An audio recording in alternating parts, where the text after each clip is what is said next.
நன்றி.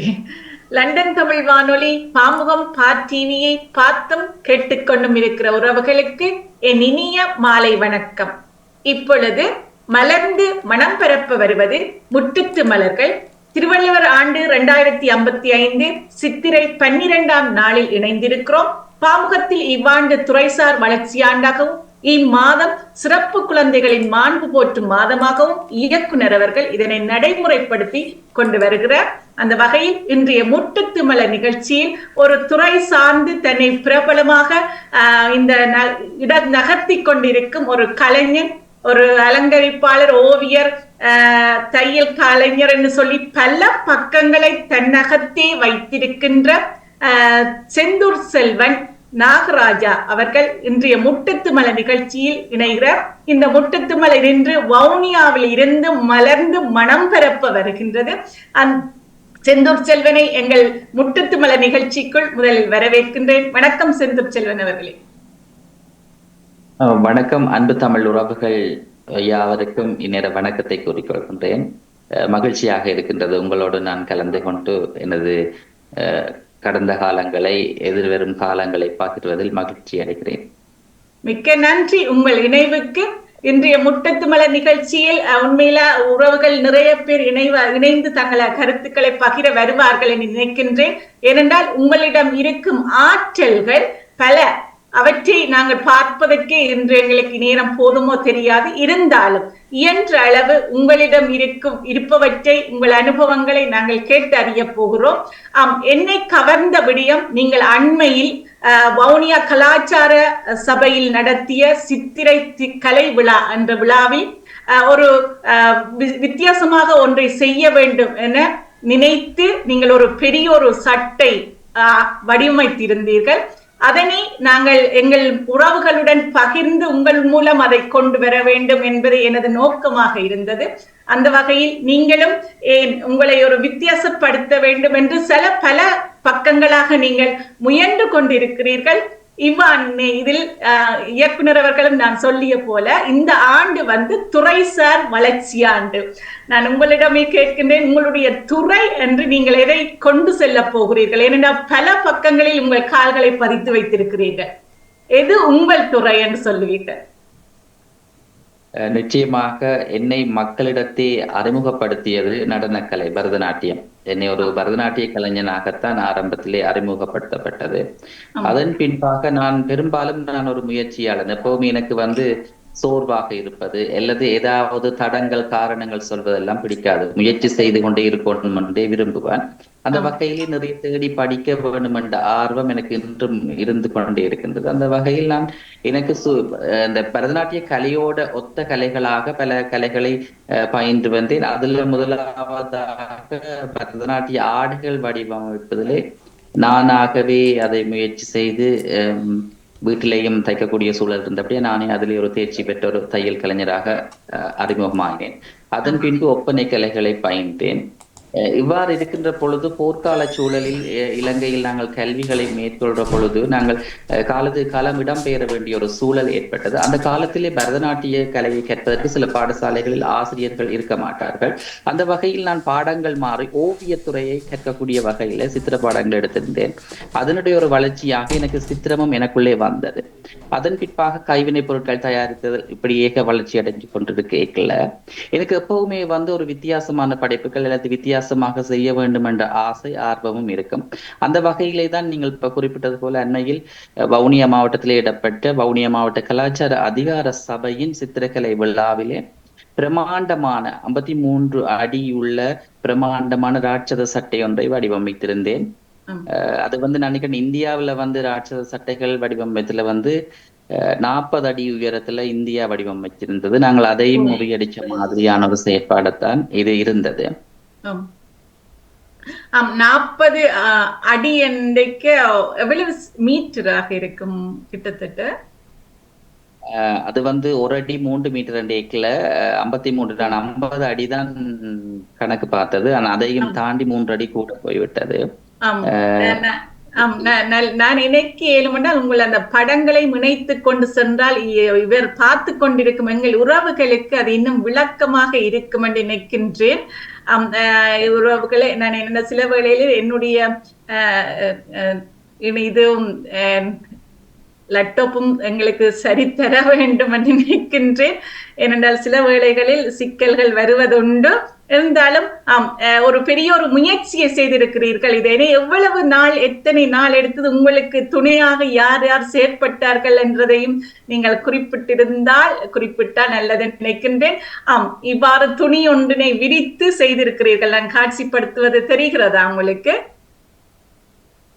ஆமாம், தெரிகிறது. எனக்கு இதுக்கு 130 மீட்டருக்கு மேல தேவைப்பட்டது இதனுடைய துணி, அந்த பிரமாண்டமானது சட்டையை வெட்டுவதற்கு.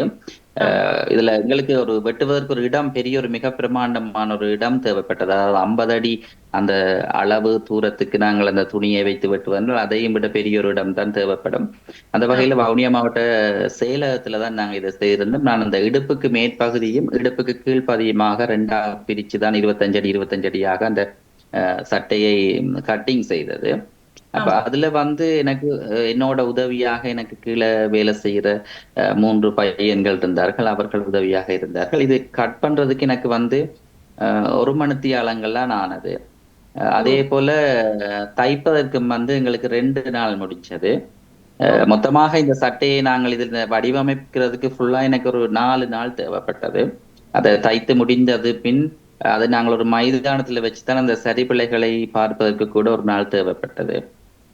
இவ்வாறுதான் அது வடிவமைக்கப்பட்டது. அதுல இடையிடையே அந்த பட்டன்ஸ் எல்லாம் பாத்தீங்கன்னு சொன்னால் அது தைக்கிறது தான் எங்களுக்கு ஒரு சிரமமா இருந்தது. என்னன்னு சொன்னால் அந்த முழு ஆடையையும் வடிவமைத்த பின்பு அந்த பட்டினை கொண்டு போய் அதுல ஃபிட் பண்றது இந்த அளவு பிரமாணங்கள், இடைவெளிகள், அதுக்கு எப்படி நாங்கள் தைக்கிறது அந்த ஒரு நுணுக்கம் ஒரு கிரவுண்ட் மைதானத்துல வச்சுதான் அது எல்லாத்தையும் செய்திருந்தோம். இப்படி உறவுகளே, இதுதான் அந்த வடிவமைத்து இவர் சட்டையாக இருக்கின்றது. இப்படி எண்ணம் ஏன் உங்களுக்கு இது செய்ய ஒண்ணும் என்ற ஒரு எண்ணம் வந்திருந்தது? அந்த சித்திரக்கலை விழாவிலே கலை கூடங்களுக்கான காட்சி கூடங்கள் இருந்தது, கலை மன்றங்களுக்கான. அப்பொழுது என்னுடைய கலை மன்றங்களுக்கான காட்சி கூடங்களும் தரப்பட்டது. அப்பதான் எனக்கு ஒரு வித்தியாசமான எண்ணம் தோன்றியது. நாங்கள் வித்தியாசமாக ஏதாவது, எனக்கு எப்பவுமே பிரமாண்டம் பிடிக்கும். அதுல நீங்கள் அந்த பார்த்த அந்த குத்து விளக்கு கூட நான் தான் செய்திருந்தேன். 15 அடியில வீட்டிலே பாவிக்கின்ற பாத்திரங்களை வைத்து, சில்வர் பாத்திரங்களை வைத்து வடிவமைக்கப்பட்டு, இதுதான் அந்த விழாவிலேயும் கூட ஒளியேற்றப்பட்டது. அவ்வாறு எனக்கு வித்தியாசமான படைப்புகள், அதே நான் நடன வடிவமைப்புகளாக இருந்தாலும் நான் யாருடைய ஒரு நிகழ்ச்சியை பார்த்தால் கூட அதை பின்பற்ற மாட்டேன். அதுல இருந்து ஐடியாவை எடுத்து எனக்குள்ள ஒரு ஐடியாவை உருவாக்கித்தான் நான் செய்வேன். அது போல எனக்கு என்னுடைய படைப்புகள் எல்லாமே வித்தியாசமாக இருக்க வேண்டும் என்ற எண்ணப்பாங்கு தான் இதனுடைய வெளிப்பாடுகள். உண்மையில அந்த ஒரு திறமைசாலிக்கு இருக்க வேண்டிய ஒரு முக்கியமான அடையாளம் என்று நான் நினைக்கிறேன். மற்றவர்கள் செய்வதை பின்பற்றுவதை விட தனக்குள்ளே என்ன இருக்கிறது என்று சொல்லி அதை வைத்துக்கொண்டு அதை முன்னேறுவது என்பது. உண்மையில நானும் நிறைய படங்கள், நீங்கள் முகநூல் மூலம் பயந்து இந்த படங்களை பார்க்கும்போது மிகவும் சந்தோஷமாக இருந்தது. செந்தூர் செல்வனுடைய கை வண்ணங்கள், அவருடைய எண்ணங்களின் பிரதிபலிப்புகள் இதில் தெரிந்திருந்தன. உண்மையிலே எப்படியான வரவேற்புகள் உங்களுக்கு இது செய்யும் போது அங்கு கிடைக்க பெற்றன? மக்கள் மத்தியில வரவேற்புகள் இருந்தது. இருந்தாலும் ஊடகம் சார்ந்த விடயங்களில் இதற்கான ஊக்கங்கள் எனக்கு போதிய அளவாக இருக்கவில்லை என்றுதான் நான் நினைக்கிறேன். அது எந்த ரீதியில் சொல்லி எனக்கு அறிய முடியவில்லை. ஆனால் மக்கள் மத்தியில நல்ல வரவேற்பு இருந்தது. நிச்சயமா நீங்களும் முகநூல் பார்த்த போது அதில் பகிர்ந்திருந்தீர்கள். இன்னும் ஏனென்றால் இப்ப எல்லாத்துக்கும் யூடியூபர்ஸ் இந்த பக்கங்கள் நிறைய இலங்கையில் எல்லா பகுதி, கிழக்கு பகுதி, வடக்கு பகுதி, எந்த பகுதி எடுத்தாலும் வலைத்தளங்களின் பக்கங்கள் நிறைய பெருகி கொண்டு வருகின்றன. ஏன் இது அவர்களுடைய கண்களுக்குள் படவில்லை என்றது எனது கேள்வியாகவும் இருந்தது. நீங்களும் அதனை பகிர்ந்திருந்தீர்கள். உண்மையில எங்களுக்கு நிறைய நாங்கள் செய்யும் பொழுது அதை வெளிப்படுத்தும் போதும், எங்களுக்கு இன்னொரு ஆள் அதை பற்றி சொல்லும் போதும், வெளிப்படுத்தியதை பற்றி விவரிக்கும் பொழுதும், அல்லது அதை பற்றி எங்களுக்கு எதென்ன விமர்சனங்களும் இருந்தால் என்ன, அது வரும் பொழுது எங்களுக்கு ஒரு வித்தியாசமான ஒரு தட்டி கொடுப்பாகவோ அல்லது வித்தியாசமான ஒரு உணர்வாகவே இருக்கும். நீங்கள் அதனை எதிர்பார்த்திருக்கிறீர்கள் என்று நான் நினைக்கின்றேன். கண்டிப்பாக நான் ஏனென்று சொன்னால் இந்தியா 40 அடியில் அந்த பிரம்மாண்டமான ராட்சத ஆடையை தைத்திருக்கிற பொழுது நாங்கள் அதையும் தாண்டி தைக்கின்ற போது ஊடகங்களின் பங்களிப்பு நிறைய இருந்திருக்கும் என்று எதிர்பார்த்து நான் அது எனக்கு ஒரு சவாலான விடயமாக இருந்தது. அந்த சவாலே எனக்கு இன்னும் ஒரு உத்வேகத்தை தந்திருக்கிறது. நான் இன்னும் மிக விரைவில் 22 அடி உயரமான ஒரு பரதநாட்டிய ஆடையையும் செய்ய இருக்கின்றேன். அதுவும் வந்து ஒரு அது அதுக்கு எனக்கு கொஞ்சம் 10 நாள் அப்படியான ஒரு நாள் தேவைப்பட்டுமே. என்னன்னு சொன்னா பரதநாட்டியம் என்றது ஒரு சாஸ்திரிய முறையில் அலங்காரங்கள் கூடின ஒரு ஆடையாக இருக்கின்றபடியால் அதை செய்வதற்கு நாட்கள் தேவை. ஆனா மிக விரைவில் அதற்கான ஒரு சரியான ஒரு ஒரு நேர காலங்களை குறித்த ஒரு அறிவிப்பையும் தர இருக்கின்றேன். என்னுடைய அடுத்த பயணம் அதுதான் இப்போது. நல்லது. நீங்கள் முதலிலே எனக்கும் அதில் உங்களுடைய அனுபவம் இருக்கிறது. எனது மாணவர்களுக்கு உங்களது உடை அலங்காரங்கள் நிறைய சந்தர்ப்பங்களில் கொஸ்டியூமாக பரதநாட்டிய உடையாக வந்திருந்தன. அதை சிறப்பாக செய்து தந்திருந்தீங்கள். நீங்களும் அதை இப்பொழுதும் நீங்கள் தொடர்ச்சியாக செய்து கொண்டிருக்கிறீர்கள். அதுக்கான உங்களுக்கான ஊதியங்கள் சரியாக கிடைக்கின்றனவா உங்களுக்கு? இலங்கையை பொறுத்தளவுல பொருளாதார சிக்கல் ரொம்பவே இருக்கு. அதுலயும் கலைஞர்கள் என்ற பகுதியில வந்து அது நிறைய பாதிப்பை செலுத்தி இருக்கு. இருந்த பொழுதும் நான் ஒரு கலைஞனாக இருக்கின்ற பொழுது நான் போர்க்கால சூழல்களிலே பரதநாட்டிய ஆடைகளுக்கு பட்ட கஷ்ட துன்பங்கள் எல்லாத்தையும் நினைத்தபடியால் நான் வருகின்ற கலைஞர்களுக்கு ஒரு அளவான ஒரு கணிசமான அவர்களால் ஏற்றுக்கொள்ளப்படக்கூடிய ஒரு தொகையைத்தான் நான் அவர்களுக்கு அந்த ஆடைகள் மூலம் வருமானத்தையும் பெற்றுக் கொள்கிறேன். அதனால அவர்களும் மகிழ்ச்சி அடைகின்றார்கள், நானும் மகிழ்ச்சி அடைகின்றேன். இவற்றையெல்லாம் உங்கள் முயற்சியால் கற்றிருந்தீர்களா அல்லது இதை ஒருவரிடம் பெற்று கற்று இதை செய்கிறீர்களா? இல்ல, இது என்னுடைய முயற்சி. என்னுடைய வீட்டுல வந்து எனது தாயார் சகோதரிகள் எல்லாருமே தைப்பார்கள். அதன் அடிப்படையிலே எனக்கும் தையல்கள் இயல்பாக வந்தது. நான் முதலாவதாக எனக்கு என்னுடைய 11 வயசுல எனக்கான ஆடையை நான் தான் அப்பொழுது வடிவமைத்தேன். அப்பொழுது அது சீராக இல்லை, இருந்தாலும் ஒரு சாதாரணமா பார்க்கக்கூடிய வகையில 11 வயசுலேயே நான் தைக்க ஆரம்பித்து விட்டேன். அதன் பின்பு 18 வயதிலேயே நான் ஏஎல் படிக்கின்ற காலத்திலே வந்து எனக்கான பரதநாட்டிய ஆடையை நானே வடிவமைத்து ஆடுகின்ற போது அதை பார்த்த நடன ஆசிரியர்கள் வந்து இது எங்க தைச்சனீங்க, நீங்கள் எங்களுக்கும் தைச்சு தாங்கன்னு சொல்லி இப்ப முதலாவதாகவே நான் தைத்து கொடுத்தது ஒரு அரங்கேற்றம் ஒன்றுக்கு தான் அந்த 18 வயதிலேயே. அதன் பின்பான எனக்கு அது ஒரு போராளி கலைஞர்கள். அதன் பின்பான ஊக்கங்கள் வந்து எனக்கு இன்னும் மென்மேலும் அதிகரிக்க தைக்க வலிக்கிட்டேன். பிறகு எனது மாணவர்களுக்கு தைக்க ஆரம்பித்து விட்டேன்.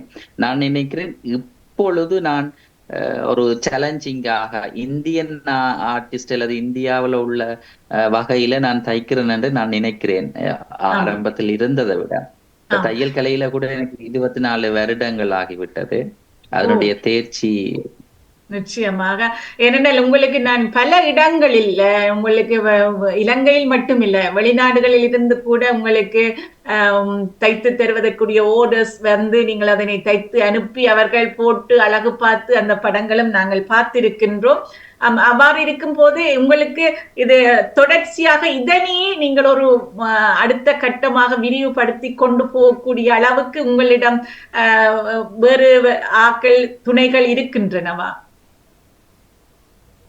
நிச்சயமாக நான் இப்பொழுது விரிவுபடுத்தியிருக்கிறேன். தாயகம் தையல் பேட்டை என்ற ஒன்றை ஆரம்பித்து அதிலே 5 நபர்களுக்கு தொழில் வாய்ப்பை வழங்கி இருக்கிறேன். அங்கே முழுமையாக பரதநாட்டிய ஆடைகள் மற்றும் சாதாரணமான நாங்கள் அணிகின்ற ஆடைகள் எல்லாமே அங்கே வடிவமைக்கப்படுகின்றது. இது மேலும் இது ஒரு தையல் பேட்டையாக பல பேருக்கு தொழில் வாய்ப்பை வழங்க வேண்டும் என்பதுதான் என்னுடைய விருப்பம். அதே நேரம் வெளிநாடுகளிலிருந்து இப்பொழுது முன்னே என்னுடைய தையல் பயிற்சியை விட இப்ப என்னுடைய அனுபவங்களும் என்னுடைய வெளிப்பாடுகளின் மூலமாக அந்த வடிவமைப்பின் ஊடாக பல கலைஞர்களுக்கு அதை ஏற்றுக்கொள்ளக்கூடிய வகையிலிருந்து வெளிநாடுகளில் இருந்தும் நிறைய ஓர்டர்ஸ் எனக்கு வந்திருக்குது. உள்ளூர்லயும் தமிழ் தின போட்டிகள் பல நடன ஆசிரியர்களுக்கும் தைத்துக் கொண்டிருக்கின்றேன். அரச பணி என்பதை விடுத்து இப்பொழுது எனக்கு இது தனியாக ஒரு சுய தொழிலாக செயற்படுறது ஆர்வமாக இருக்கின்றது. ஆமா, போதிய அளவு உங்களது வாழ்க்கை உங்களுக்கு அம்மா அக்கா இருக்கும் பொழுது நீங்கள் உங்களது குடும்பத்துக்கு அது போதிய அளவாக இருக்கிறதா? இந்த காலத்துல பொருளாதார என்பது மிக பிரச்சனை இக்கட்டான நிலையாக இருக்கிறது. இலங்கையில் நாளுக்கு நாள் பொருட்களின் விலை ஏற்றம் என்பது டபுளாக போய்கொண்டிருக்கிற நேரத்துல உங்களுக்கு இவையெல்லாம் ஏலக்கூடியதாக இருக்கிறதா? நிச்சயமாக இலங்கை பொருளாதாரத்தை பொறுத்தளவில் வந்து எவ்வளவு உழைத்தாலும் போதாத ஒரு சூழல் இப்பொழுது காணக்கூடிய ஒரு நிலை இருக்கின்றது. அந்த வகையில் குடும்பங்களை மேனேஜ் பண்ணக்கூடிய வகையிலே அது இருக்கின்றது. இருந்தாலும் நாங்கள் ஒரு ஆத்ம திருப்தி ஒன்று இருக்கு. நானும் பரதநாட்டியத்தை கற்று என்றபடியால் என்னுடைய ஆத்ம திருப்தியும் அந்த கலைக்கூடாக பணி செய்வதாகவே இருக்கின்றது. சிறியொரு வருமானம் வந்தாலும் அது ஒரு ஆத்ம திருப்திக்காக பயணிக்கிறோம் என்ற ஒரு எண்ணப்பாடும் கூட இருக்கின்றது. இருப்பினும் அது தொழில் வாய்ப்பாகவும் இருக்கின்றது. நல்லது. உண்மையில அது ஆத்ம திருப்தி என்பதுதான் ஒன்று முக்கியமானது எங்களுக்குள். செந்தூரன் ஆடை வடிவமைப்புக்கு முதல் ஒரு நடன கலைஞராக இருந்திருக்கிறார். அந்த நடனம் எப்பொழுது செந்தூரனுக்குள் வந்திருந்தது? எங்கு ஆரம்பித்தது அந்த கலை? எனக்கு பொதுவாக எல்லாருக்குமே கலை இயல்பாக முற்பிறப்பிலே இறைவன் கொடுத்த வரம் அதற்கூடாக வந்தது என்றதை நாங்கள் எல்லாம் பார்த்து கொண்டிருக்கிறோம். அந்த வகையில் எனக்கும் சிறு வயதிலேயே ஆரம்பிக்கப்பட்டது. 4 வயதிலே பாடசாலைகள் வாரான முன்பள்ளிகளிலே இருந்து ஆரம்பிக்கப்பட்ட எனது நடனம் முறைப்படியாக பிறகு இடப்பெயர்வு 91ஆம் ஆண்டு ஒரு இடப்பெயர்வுக்கு பிறகு நான் ஒரு ஆசிரியை தெரிவு செய்து அவரிடம் முறைப்படி பரதநாட்டியத்தை கற்றுக்கொண்டிருந்தேன். அவ்வாறு பாடசாலை காலங்களில் கற்றுக்கொண்டிருந்த பொழுது காலப்போக்கிலே நான் இதுவரைக்கும் 24 பாடசாலைகளில் கல்வி கற்றிருக்கிறேன். இடப்பெயர்வு ஈழத்திலே நடந்த இடப்பெயர்வு காரணமாக அவ்வாறாக வந்து வன்னியிலே நாங்கள் உயர்ந்த பரீட்சையை எழுதி அப்பொழுதும் கூட காபோத சாதாரண உயர்தரங்களில் பரதநாட்டியத்தை ஒரு பாடமாக தெரிவு செய்து எனக்கு பல்கலைக்கழகம் கிடைத்ததும் நாட்டில் ஏற்பட்ட சூழ்நிலை காரணமாக எனது சகோதரர்கள் காணாமல் போனோர் பட்டியலில் இருப்பதால் எனக்கு அங்கே யாழ்ப்பாணம் சென்று கற்பதற்கு வீட்டிலே உடன்பாடு இல்லாமல் இருந்தது. அப்படியே பல்கலைக்கழகங்கள் தெரிவான பொழுதும் இந்தியா சென்று பரதநாட்டியத்தை தனியாராக அடியார் கே லக்ஷ்மணன் ஐயா அவர்களிடம் கேட்டேன். இலங்கையில வந்து கலாபூசணம் பேரும்பி நாயகி சிவகுரு மற்றும் சூர்யாணி வீரசிங்கம் ஆகிய இருவரிடமும் கேட்டிருந்தேன். இந்தியாவிலே வந்து பாரதிதாசன் நுண்கலை கல்லூரியிலேயும் எனது இளங்கலை மாணி பட்டத்தையும் சென்னை பல்கலைக்கழகத்தில் எனது முதுகலை மாணி பட்டத்தை முடித்துவிட்டு நான் தனியாராகத்தான் இப்பொழுதும் இலங்கையில் பணிபுரிகிறேன். அரச பணிகளில் எனக்கு ஆர்வம் அந்த அளவு இருக்கவில்லை. தனியாக பரதநாட்டிய கலை மன்றங்களை நடத்தி கொண்டு வருகின்றேன். அதுல தமிழ் சிங்கள மாணவர்கள் அவர்களும் விரும்பி கற்கிறார்கள். 2 சிங்கள மாணவர்கள் பரதநாட்டிய அரங்கேற்றத்தை செய்திருக்கிறார்கள். இதுவரைக்கும் 9 மாணவர்கள் என்னிடம் கற்றவர்கள் ஆசிரியராக இருக்கின்றார்கள். இன்னும் கற்றுக்கொண்டு இருக்கின்றார்கள். அதை ஒரு சிறப்பு என்று தான் நினைக்கின்றேன். உண்மையில செந்தூர் செல்வன் ஒரு நடன கலைஞராக இருந்து கொண்டும் பல பக்கங்களாக இந்த மட்டியவற்றோடு நீங்கள் உங்களுடைய அடுத்த கட்டங்களை நகர்த்தி கொண்டிருப்பது என்பது போற்றுதற்குரியது. இந்த நடன கலைஞராக இருக்கும் பொழுது நீங்கள் ஆண் கலைஞர்கள் என்பது இலங்கையில் பெண் கலைஞர்களோடு ஒப்பிடும் போது நான் நினைக்கிறேன் ஒரு 10ல் 1 அல்லது 20 அப்படி என்றுதான் சொல்ல 100ல் 20 என்று சொல்லலாம் நினைக்கின்றேன்.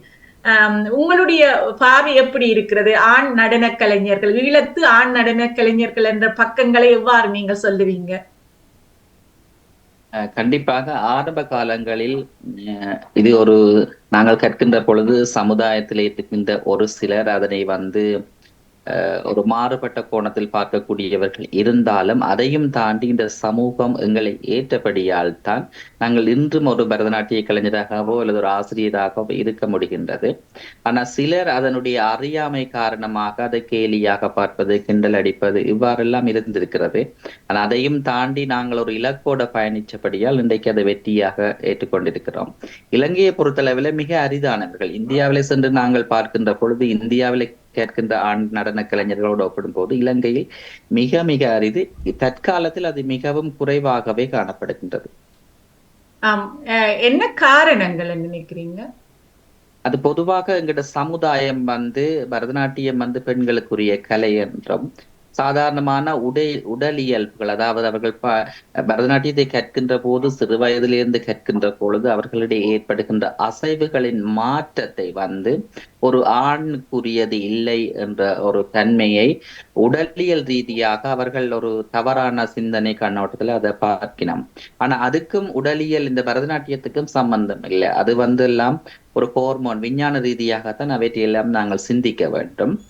ஆனால் பரதநாட்டியத்தை இவ்வாறுதான் மக்கள் நினைத்து அவர்களுடைய ஆண்களுடைய வரவேற்பை தடுத்து கொண்டிருக்கின்றார்கள். அது சில ஆண் நடன கலைஞர்கள் விடுகின்ற ஒரு தவறு. அவர்களுடைய நடை, உடை, பாவனை, மென்மைகள் எல்லாத்திலேயும் அந்த நடன கலையை சேர்த்து கொண்டிருப்பதால் அதை மக்கள் விரும்பாம ஒரு காரணமாக ஆரம்ப காலத்துல இருந்தது. இப்பொழுது வந்து ஆனா அது கொஞ்சம் மாற்றம் அடைஞ்சிருக்கு. நிறைய பேர் அதை ஒரு விளங்கிக் கொள்ற தன்மை இருந்தாலும் இலங்கையை பொறுத்தளவில் வந்து தொழில் வாய்ப்பு என்பது ஆண் நடன கலைஞர்கள் பரதநாட்டிய ரீதியில் சந்தர்ப்பங்கள் குறைவாக இருக்கிறபடியால் அதை பெரிதாகவும் அவர்கள் விரும்பவில்லை. தொழில் முக்கிய ஒரு காரணம் என்ற ரீதியும் காரணமாக இருக்கிறது. ஆனால் ஆரம்ப காலங்களில் இலங்கையில் ஈழத்துல ஆண் நடன கலைஞர்கள் தான் ஆரம்பித்த ஒரு வரலாறும் இருக்கின்றது. கலை ஏராம்பு சுப்பையா அவர்கள் கலைஞர், நல்ல சிறந்த ஒரு கலைஞர். மற்றது இப்போ எங்களுடன் வாழ்ந்து கொண்டிருக்கின்ற பெயர் வருவதில்லை, இருக்கின்றார், அவர் வாழ்ந்து கொண்டிருக்கின்றார், யாழ்ப்பாணத்தில் வாழ்ந்து கொண்டிருக்கிற ஒரு கலைஞர் வேலானந்தன். கலைஞர் வேலானந்தன், வீரமணி ஐயா, வேலானந்தர் சார், பொம்மாக்குட்டி ஐயர், இவ்வாறு நிறைய பேர் ஆண் நடன வைத்தார். நல்லையா இந்தியாவிலேயும் வந்து அப்படித்தான் ஆண்களாலேதான் ஆரம்பிக்கப்பட்டது. காலப்போக்கிலே தொழில் என்ற ஒரு ரீதியாக வருகின்ற வருமானம் என்ற ஒரு சந்தர்ப்பத்தை பார்க்கின்ற பொழுது அதன் அடிப்படையும் ஆண் நடன கலைஞர்களின் வரவை குறைத்துள்ளது என்றுதான் கூற முடியும். இவ்வாறு ஆண் கலைஞர் உங்களுடைய கலை பக்கங்களில் இப்பொழுது இந்த கலை பக்கங்கள் நீங்கள் மாணவர்களுக்கு சொல்லிக் கொடுத்து கொண்டிருக்கிறீர்கள். உங்களது இந்த வகுப்புகள் எப்படி எல்லாம் பரவி கொண்டிருக்கின்றன?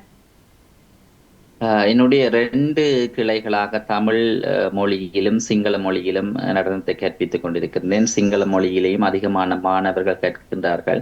அவர்களுக்கு வந்து பாடத்திட்டத்திலே வந்து பரதநாட்டியம் ஒரு கலையாக பூத்தப்பட்டிருக்கின்றது சிங்கள மாணவருக்கு. அந்த வகையில் அவர்கள் ஆர்வமாக வந்து என்னிடம் கற்றுக்கொண்டிருக்கிறார்கள். நான் வந்து இலங்கை தேசிய இளைஞர் சங்க சபையினுடைய ஒரு நுண்கலை கல்லூரி இருக்கின்றது கண்டியிலே, கொழும்பிலே. அங்கே வந்து நான் விரிவுரையாளராக அகாடமி ஆற்றியிருந்தேன். அந்த கால பகுதியிலே எனக்கு சிங்களம் சரளமாக பேசக்கூடிய ஒரு கற்கக்கூடிய சந்தர்ப்பம் கிடைத்தது. அதன் பின்பாக சிங்கள மாணவர்கள் என்னோட நடன மன்றத்திலே வந்து நிறைய கற்றுக்கொண்டிருக்கின்றார்கள்.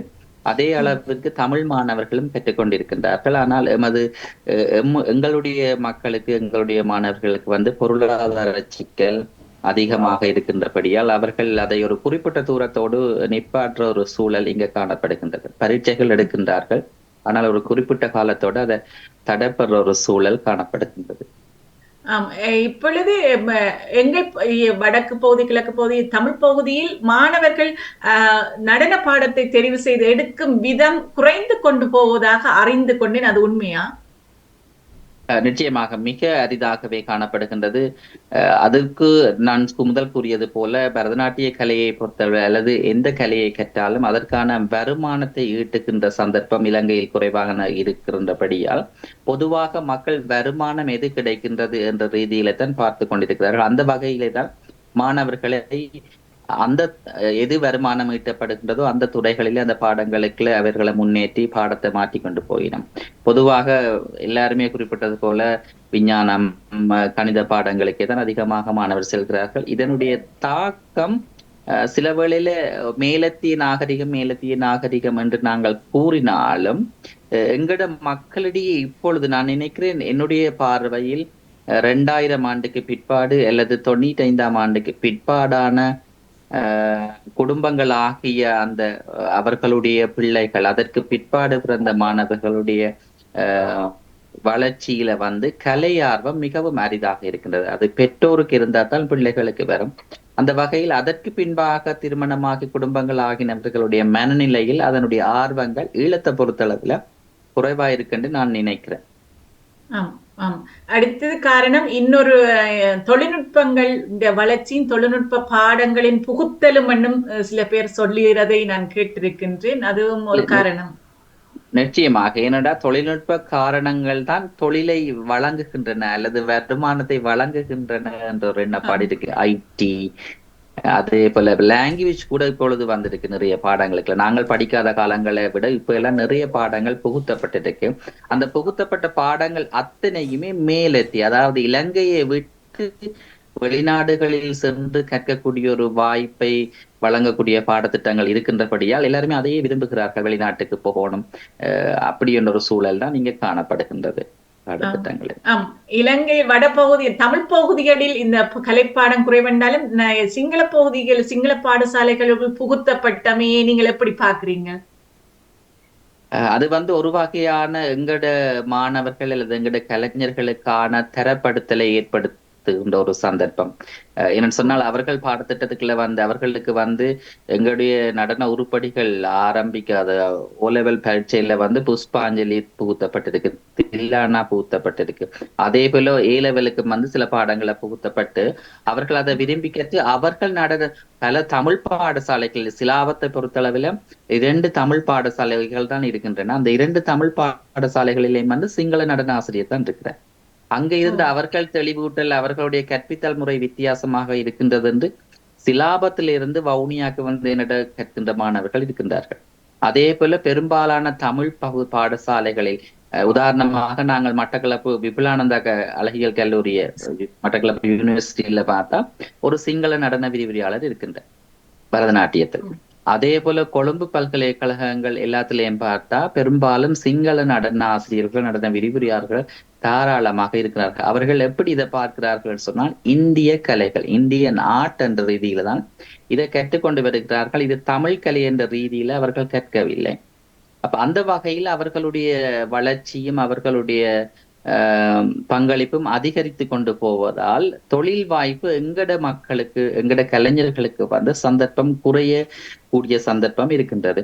அதே நேரம் அதிகமானவர்கள் எங்கட பக்கங்கள்ல இருந்து வெளிநாடுகளுக்கு புலம்பெயர்ந்து கொண்டிருப்பதாலும் கூட இந்த சந்தர்ப்பங்கள், தொழில் வாய்ப்பு எல்லாம் சிங்கள கலைஞர்களுக்கு போகக்கூடிய ஒரு சந்தர்ப்பம் இருக்கின்றது. இது ஒரு பாதிப்பாக இருக்கும். ஒரு 10 வருஷம் அல்லது 20 வருஷம் போனா பிறகு தமிழ் வடக்கு கிழக்கு தமிழ் பகுதிகளிலே காணப்படுகின்ற ஒரு பெரிய ஒரு சவாலாக இது ஏற்பட சந்தர்ப்பங்கள் இருக்கின்றது. மட்டக்களப்புல இசைக்கல்லூரியும் யாழ்ப்பாணத்துல ராமநாதன் நுண்கலை கல்லூரி பல்கலைக்கழகத்தோட இணைந்து அது பட்டம் பிரிய பட்ட படிப்பு நிறுவனமாக இருந்து அதிலிருந்து வெளிவரும் பிள்ளைகளினுடைய நிறைவு இருந்தாலும் ஏன் இவ்வாறு தட்டுப்பாடுகள் வருகின்றன என்ற ஒரு கேள்வி இருக்குல்ல? நிச்சயமாக பொதுவாக இப்ப கற்கின்ற பெரும்பாலானவர்கள் ஏதோ எங்களுக்கு ஒரு அரச உத்தியோகம் கிடைத்தால் காணும் என்ற ரீதியில இலகுவாக நாங்கள் யூனிவர்சிட்டிக்கு என்ற பண்ணக்கூடிய ஒரு பாடமாகவும் இதை சில பேர் தெரிவு செய்து கொண்டிருக்கிறார்கள். அவர்கள் அங்க போய் கற்றுவிட்டு இங்க ஆத்மார்த்தமாக பணி செய்யக்கூடியவர்களாக இல்லை, கலைஞர்களாக இல்லை. அவர்கள் வெறும் ஒரு ஆசிரியராக மட்டும்தான் வருகின்றார்கள். அவ்வாறு வருகிறவர்களிடம் இருந்து உருவாகின்ற மாணவர்கள் நிச்சயமாக கலைஞர்களாக உருவாக முடியாது. கலை ஆத்மார்த்தமாக உள்ளத்திலிருந்து அவர்கள் கலைஞர்களாக வர வேண்டும். அப்படியானவர்கள் தான் பல்கலைக்கழகம் சென்று ஒரு ஆசிரியராக வர வேண்டும். ஆனா இப்பொழுது அவ்வாறு இல்லை. ஏதோ அரசாங்க உத்தியோகம் கிடைத்தால் காரணம் இலகுவாக எது போக வேணும், போயிட்டு எவ்வளவு காலம் விரைவாக நாங்கள் ஒரு தொழிலை பெற வேண்டும் என்ற எண்ணப்பாடுதான் பல பேருக்கு இருக்கு. அதே நேரம் இலங்கை அரசாங்கம் கூட இப்ப பாத்தீங்கன்னு சொன்னா நிறைய அந்தந்த துறை சார்ந்தவர்களுக்கு அந்தந்த வேலை கொடுக்கவில்லை.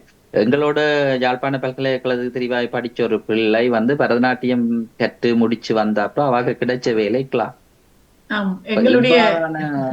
மாற்றங்கள் எல்லாம் குளறுபடியை ஏற்படுத்திய ஒரு சூழலால் இதனுடைய தாக்கங்கள் குறைவாக இருக்கு. இருந்தாலும் அது வளர்ச்சி அடையவில்லையா, வளர்ச்சி அடைந்துள்ளதா என்ற ஒரு கேள்விக்குறியோட பயணிச்சு கொண்டிருக்கு.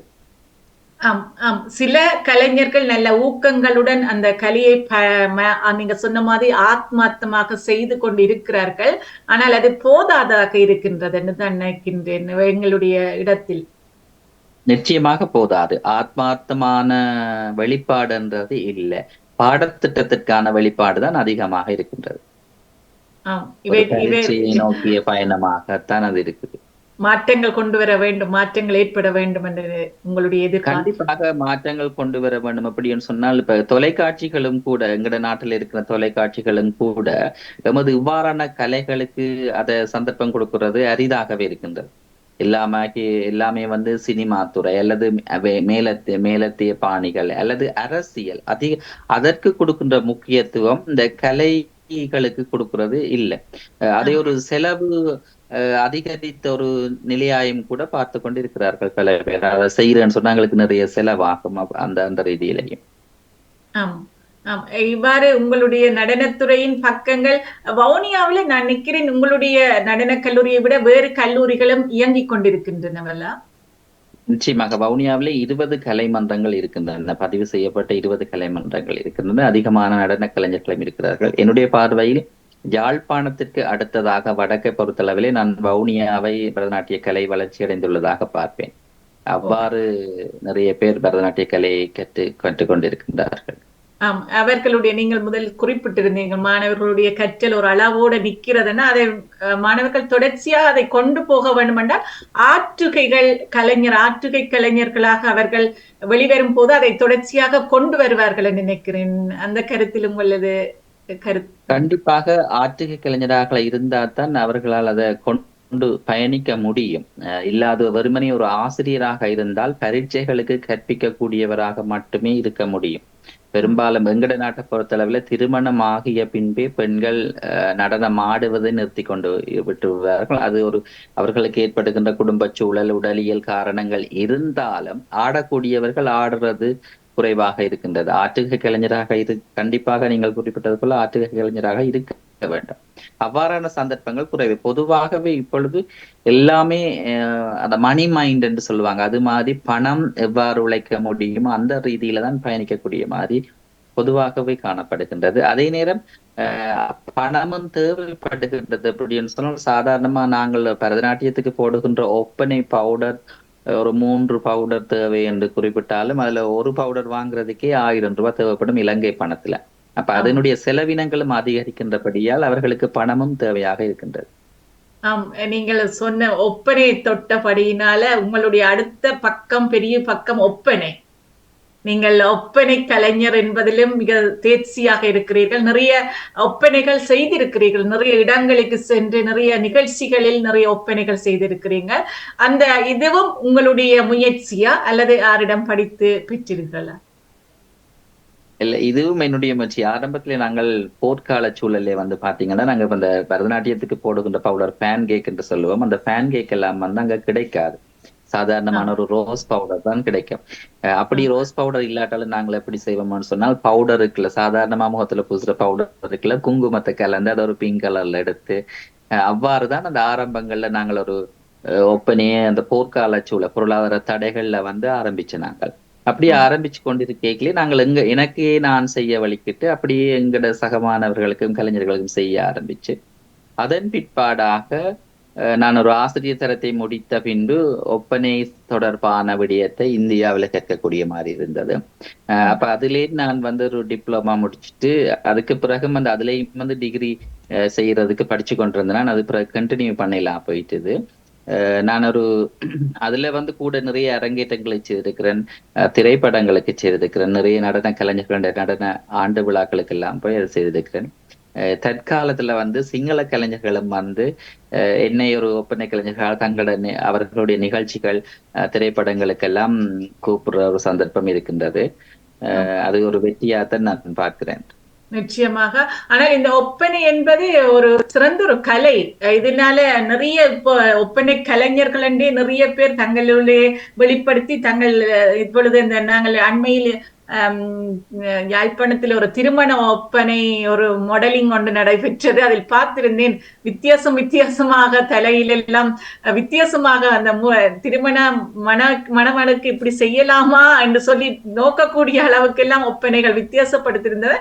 இந்த துறை பற்றி உங்களது ஆண் ஒப்பனை கலைஞர்கள் எங்களிடங்களில் குறைவு என்றுதான் நான் நினைக்கின்றேன். உங்கள் பார்வையில் அது எப்படி இருக்கிறது? நிச்சயமாக ஒப்பனை கலை பொதுவாக கலை என்பது வந்து கிரியேட்டிவ் இருக்க வேணும். புதிதாக மதிநுட்பங்களை உட்படுத்தி வித்தியாசமான முறைகளில செய்யக்கூடிய எண்ணப்பாடு கலைகளுக்கு இருந்தா தான் அவர்களால ஜெயிக்க முடியும். அதே போலதான் ஒப்பனையும். ஒப்பனை கலை வந்து ஒரு கலைஞருக்கு அப்படின்னு சொன்னா ஒருவருடைய முகத்துக்கு ஏற்ற வகையில் முதலாவது நாங்கள் ஒப்பனை செய்வதற்கு பழகி வைத்திருக்க வேணும். அது முக்கியம். வட்டமுகம், சதுரமுகம், நீள்வட்ட முகம் இவ்வாறெல்லாம் இருக்கும். அவர்களுக்கு எது பொருத்தமாக இருக்கும், எந்த தலையலங்காரம் சூட்டபிளாக இருக்கும், ஒப்பனைக்கு இந்த ஸ்கின் டோனருக்கு வந்து என்னுடைய எந்த பவுடர் பொருத்தமாக இருக்கு என்றெல்லாம் கண்டிப்பாக தெரிந்து வைத்திருக்க வேண்டும். அவ்வாறு தெரிந்திருந்தால் தான் அதுல வெற்றி அடைய முடியும். நீங்கள் குறிப்பிட்டது போல ஆரம்பத்திலே வந்து எங்கட நாட்டை பொறுத்தளவில் ஆண் கலைஞர்கள் வந்து ஒப்பனை கலைஞர்களாக இருந்தது குறைவு. 1-2 பேர் இந்த கூத்துக்களுக்கு அண்ணாவிமார் செய்கின்ற அந்த காலத்து நிறப்பூச்சுக்கள் அதுதான் இருந்தது, அரிதார பூச்சி. இப்ப இப்பொழுது வந்து அப்படி இல்லை. இப்பொழுது வந்து பொதுவாக திருமணங்களுக்கு, புனித நீராட்டு விழாக்களுக்கு எல்லாமே கூட வந்து ஆண் கலைஞர்களே யாழ்ப்பாணத்தில் எல்லாம் அதிகமாக இருக்கிறார்கள் பியூட்டி பார்லர் வைத்து. பெண் கலைஞர்களை விட அவர்கள் சிறப்பாக செய்கிறது காணக்கூடிய வகையில் இருக்கின்றது. இந்தியாவை பொறுத்தளவிலே சினிமாக்கள்ல இருந்த அதனுடைய வளர்ச்சி இருந்தபடியால் நிறைய ஆண் கலைஞர்கள் ஒப்பனை கலைஞர்களாக இருக்கின்றார்கள். பொதுவாக இப்ப நீங்கள் அந்த சாதை உடுத்துறது கூட பல திருமண இடங்களுக்கு எல்லாம் வந்து ஆண் கலைஞர்களே அதிகமாக, ஏன்னு சொன்னால் அவர்கள் அதுல தேர்ச்சி பெற்றவர்களாகவும் வித்தியாசமான நுட்பங்களை புகுத்தக்கூடியவர்களாகவும் தற்காலத்துல ஆண் கலைஞர்கள் இருக்கிறார்கள். நான் அண்மையில் ஒரு காணொளி பார்க்கக்கூடியதாக இருந்தது. யாழ்ப்பாணத்தில் ஒரு சிகை அலங்காரம் செய்கிறவர் நிறைய ஒப்பனைகள் செய்திருந்தார். அந்த ஒரு நிகழ்வு நடக்கிறனால் அவர்கிட்ட முன்கூட்டியே ஒரு 5-6 மணித்தியாலத்துக்கு முதலே அந்த அவருடைய இடத்திலே அந்த ஒப்பனைகள் தொடங்குவதாகவும், அது திருமணமாக இருக்கலாம், எந்த விழாவாக இருந்தாலும் தான் அதை செய்வதாகவும், அதற்கு துணைவியார் உணவு செய்து ஆடைகள் எல்லாம் அவரே தச்சு செய்கிறதாகவும் அதில் கூறியிருந்தார். மிக சந்தோஷமாக இருந்தது. ஒரு வித்தியாசமான ஒரு மாற்றத்தை நாங்கள் இப்பொழுது பார்க்கின்றோம் என்று நான் நினைக்கின்றேன். எங்களுடைய சமூகத்தில் ஒரு மாற்றம் ஏற்பட்டிருக்கின்றது. நிச்சயமாக நிறைய மாற்றங்கள் ஏற்பட்டிருக்கின்றது. பொருளாதார ரீதியில் தான் எங்கட நாட்டுல வந்து நாங்கள் முன்னேறுவதற்கான சந்தர்ப்பங்கள், அதாவது நிறைய நிகழ்வுகள் நடைபெற்று கொண்டிருந்தால் அல்லது இவர்களுக்கு நிறைய நிகழ்வுகளுக்கான சந்தர்ப்பங்கள் கிடைத்தால் நிச்சயமாக பொருளாதார ரீதியிலும் அவர்கள் வளர்ச்சி அடைய முடியும். இந்த கலைகளை பொறுத்தளவுல நாங்கள் கற்றதை அப்படியே அப்டேட் பண்ணி கொண்டு போக வேணுமே தவிர கற்றதை அப்படியே வச்சு கொண்டு இருக்க முடியாது. வச்சு கொண்டு இருந்தால் அதுல நாங்கள் வளர்ச்சி அடைய முடியாது. அது நடன கலையா இருக்கலாம், ஒப்பனை கலையா இருக்கலாம். அதுல அதான் இந்த கிரியேட்டிவ் எப்பொழுது உருவாகி கொண்டு புதுசா அவர்கள் எண்ணப்பாடு வந்து கொண்டிருக்குதோ அவர்கள் வெற்றி அடைவார்கள், பேசப்படுவார்கள்.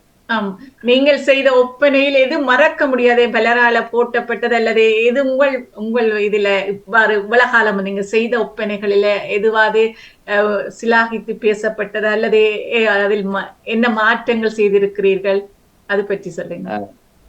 நான் ஒரு குறும்பட பாடல் ஒன்றுக்கு ஒப்பனை செய்திருந்தேன். அப்ப நாங்கள் நெடுந்தீவில தான் அது செய்திருந்தோம். நெடுந்தீவில நாங்கள் போன அந்த காலப்பகுதி சரியான வெப்பமான காலப்பகுதி.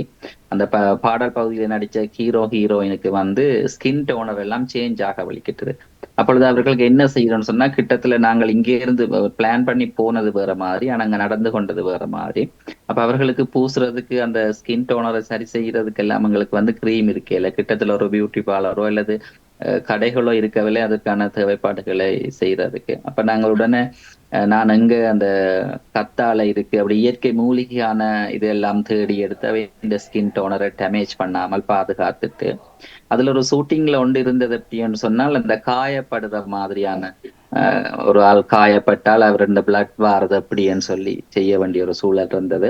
ஆனா அதெல்லாம் அந்த ஒன் த ஸ்பாட்ல தான் எனக்கு சொல்லப்பட்டது, ஏற்கனவே சொல்லவில்லை. அப்ப நாங்கள் என்ன செய்யலாம்னு பிளான் பண்ணி, நான் அப்ப பான் இருந்தது உள்ளம், அந்த பானின் உள்ள பகுதின்னு சொல்லுவோம், அதையே எடுத்து சுப்பக்குழுவும் எடுத்து அதுக்குள்ள வந்து கொஞ்சம் இங்க போட்டுட்டு பிளட் ஆக்கி அந்த பான்ல வச்சு அதை துண்டமா வச்சு ஒட்டி செய்தது மறக்க முடியாது. அது வீடியோக்கு வந்து ரியலா அப்படியே இருந்தது. அப்ப ஒன் த ஸ்பாட்ல வந்து சில விடயங்கள் செய்யற போது அது வந்து நன்றாகவும் பெரும் பேசப்படும். அவ்வாறான விடயங்கள். அது போல வந்து ஒரு இன்டர்நேஷனல் டான்ஸ் ஃபெஸ்டிவல் காம்படிஷன் ஒன்று நடந்தது கொழும்புல. அப்ப எங்களுக்கும் கூட வந்த ஒரு டான்ஸ் டீமுக்கும் சரியான சரியான காம்படிஷனா இருந்தது.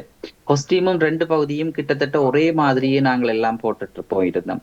அப்ப நான் டக்குன்னு சொன்னேன், இது 2 ஏதாவது ஒன்று மாற்றம் செய்தாதான் நாங்க வின் பண்ணலாம்னு சொல்லிட்டு அங்க இருந்த புட்களை புடுங்கி இந்த புட்களை எல்லாம் தலைகளுக்கு வச்சு டிஃப்ரெண்டான ஒரு மேக்கப்பா பண்ணியிருந்தேன். அது வந்து ஆடியன்ஸுக்கு ஃபெனல்ல ஜட்ஜ் போர்ட்ல இருந்த வைக்க ரொம்ப பிடிச்சு அது வந்து நாங்க தான் ஃபர்ஸ்ட் அடிச்சோம். இப்ப ஓ அப்படி வித்தியாசமான கிரியேட்டிவ் செய்த இந்த ரெண்டும் வந்து எனக்கு மறக்க முடியாத ஒரு சூழல். அதே ஓ போல நான் எங்க போனாலுமே வந்து ஃபர்ஸ்ட் வந்து ஏதாவது ஒரு டிஃப்ரெண்ட் இருக்கணும்னு ஆசைப்படுவேன், சரி வித்தியாசமா செய்யணும். சரி அது உங்களுடைய தனித்துவம் என்று நினைக்கின்றேன் நான். ஆம் நன்றி. ஆம் அழகாக உங்களுடைய நீங்கள் அழகாக உங்களுடைய ஆம், அனுபவ பகிர்வுகளை பகிர்ந்து கொண்டிருக்கிறீர்கள்.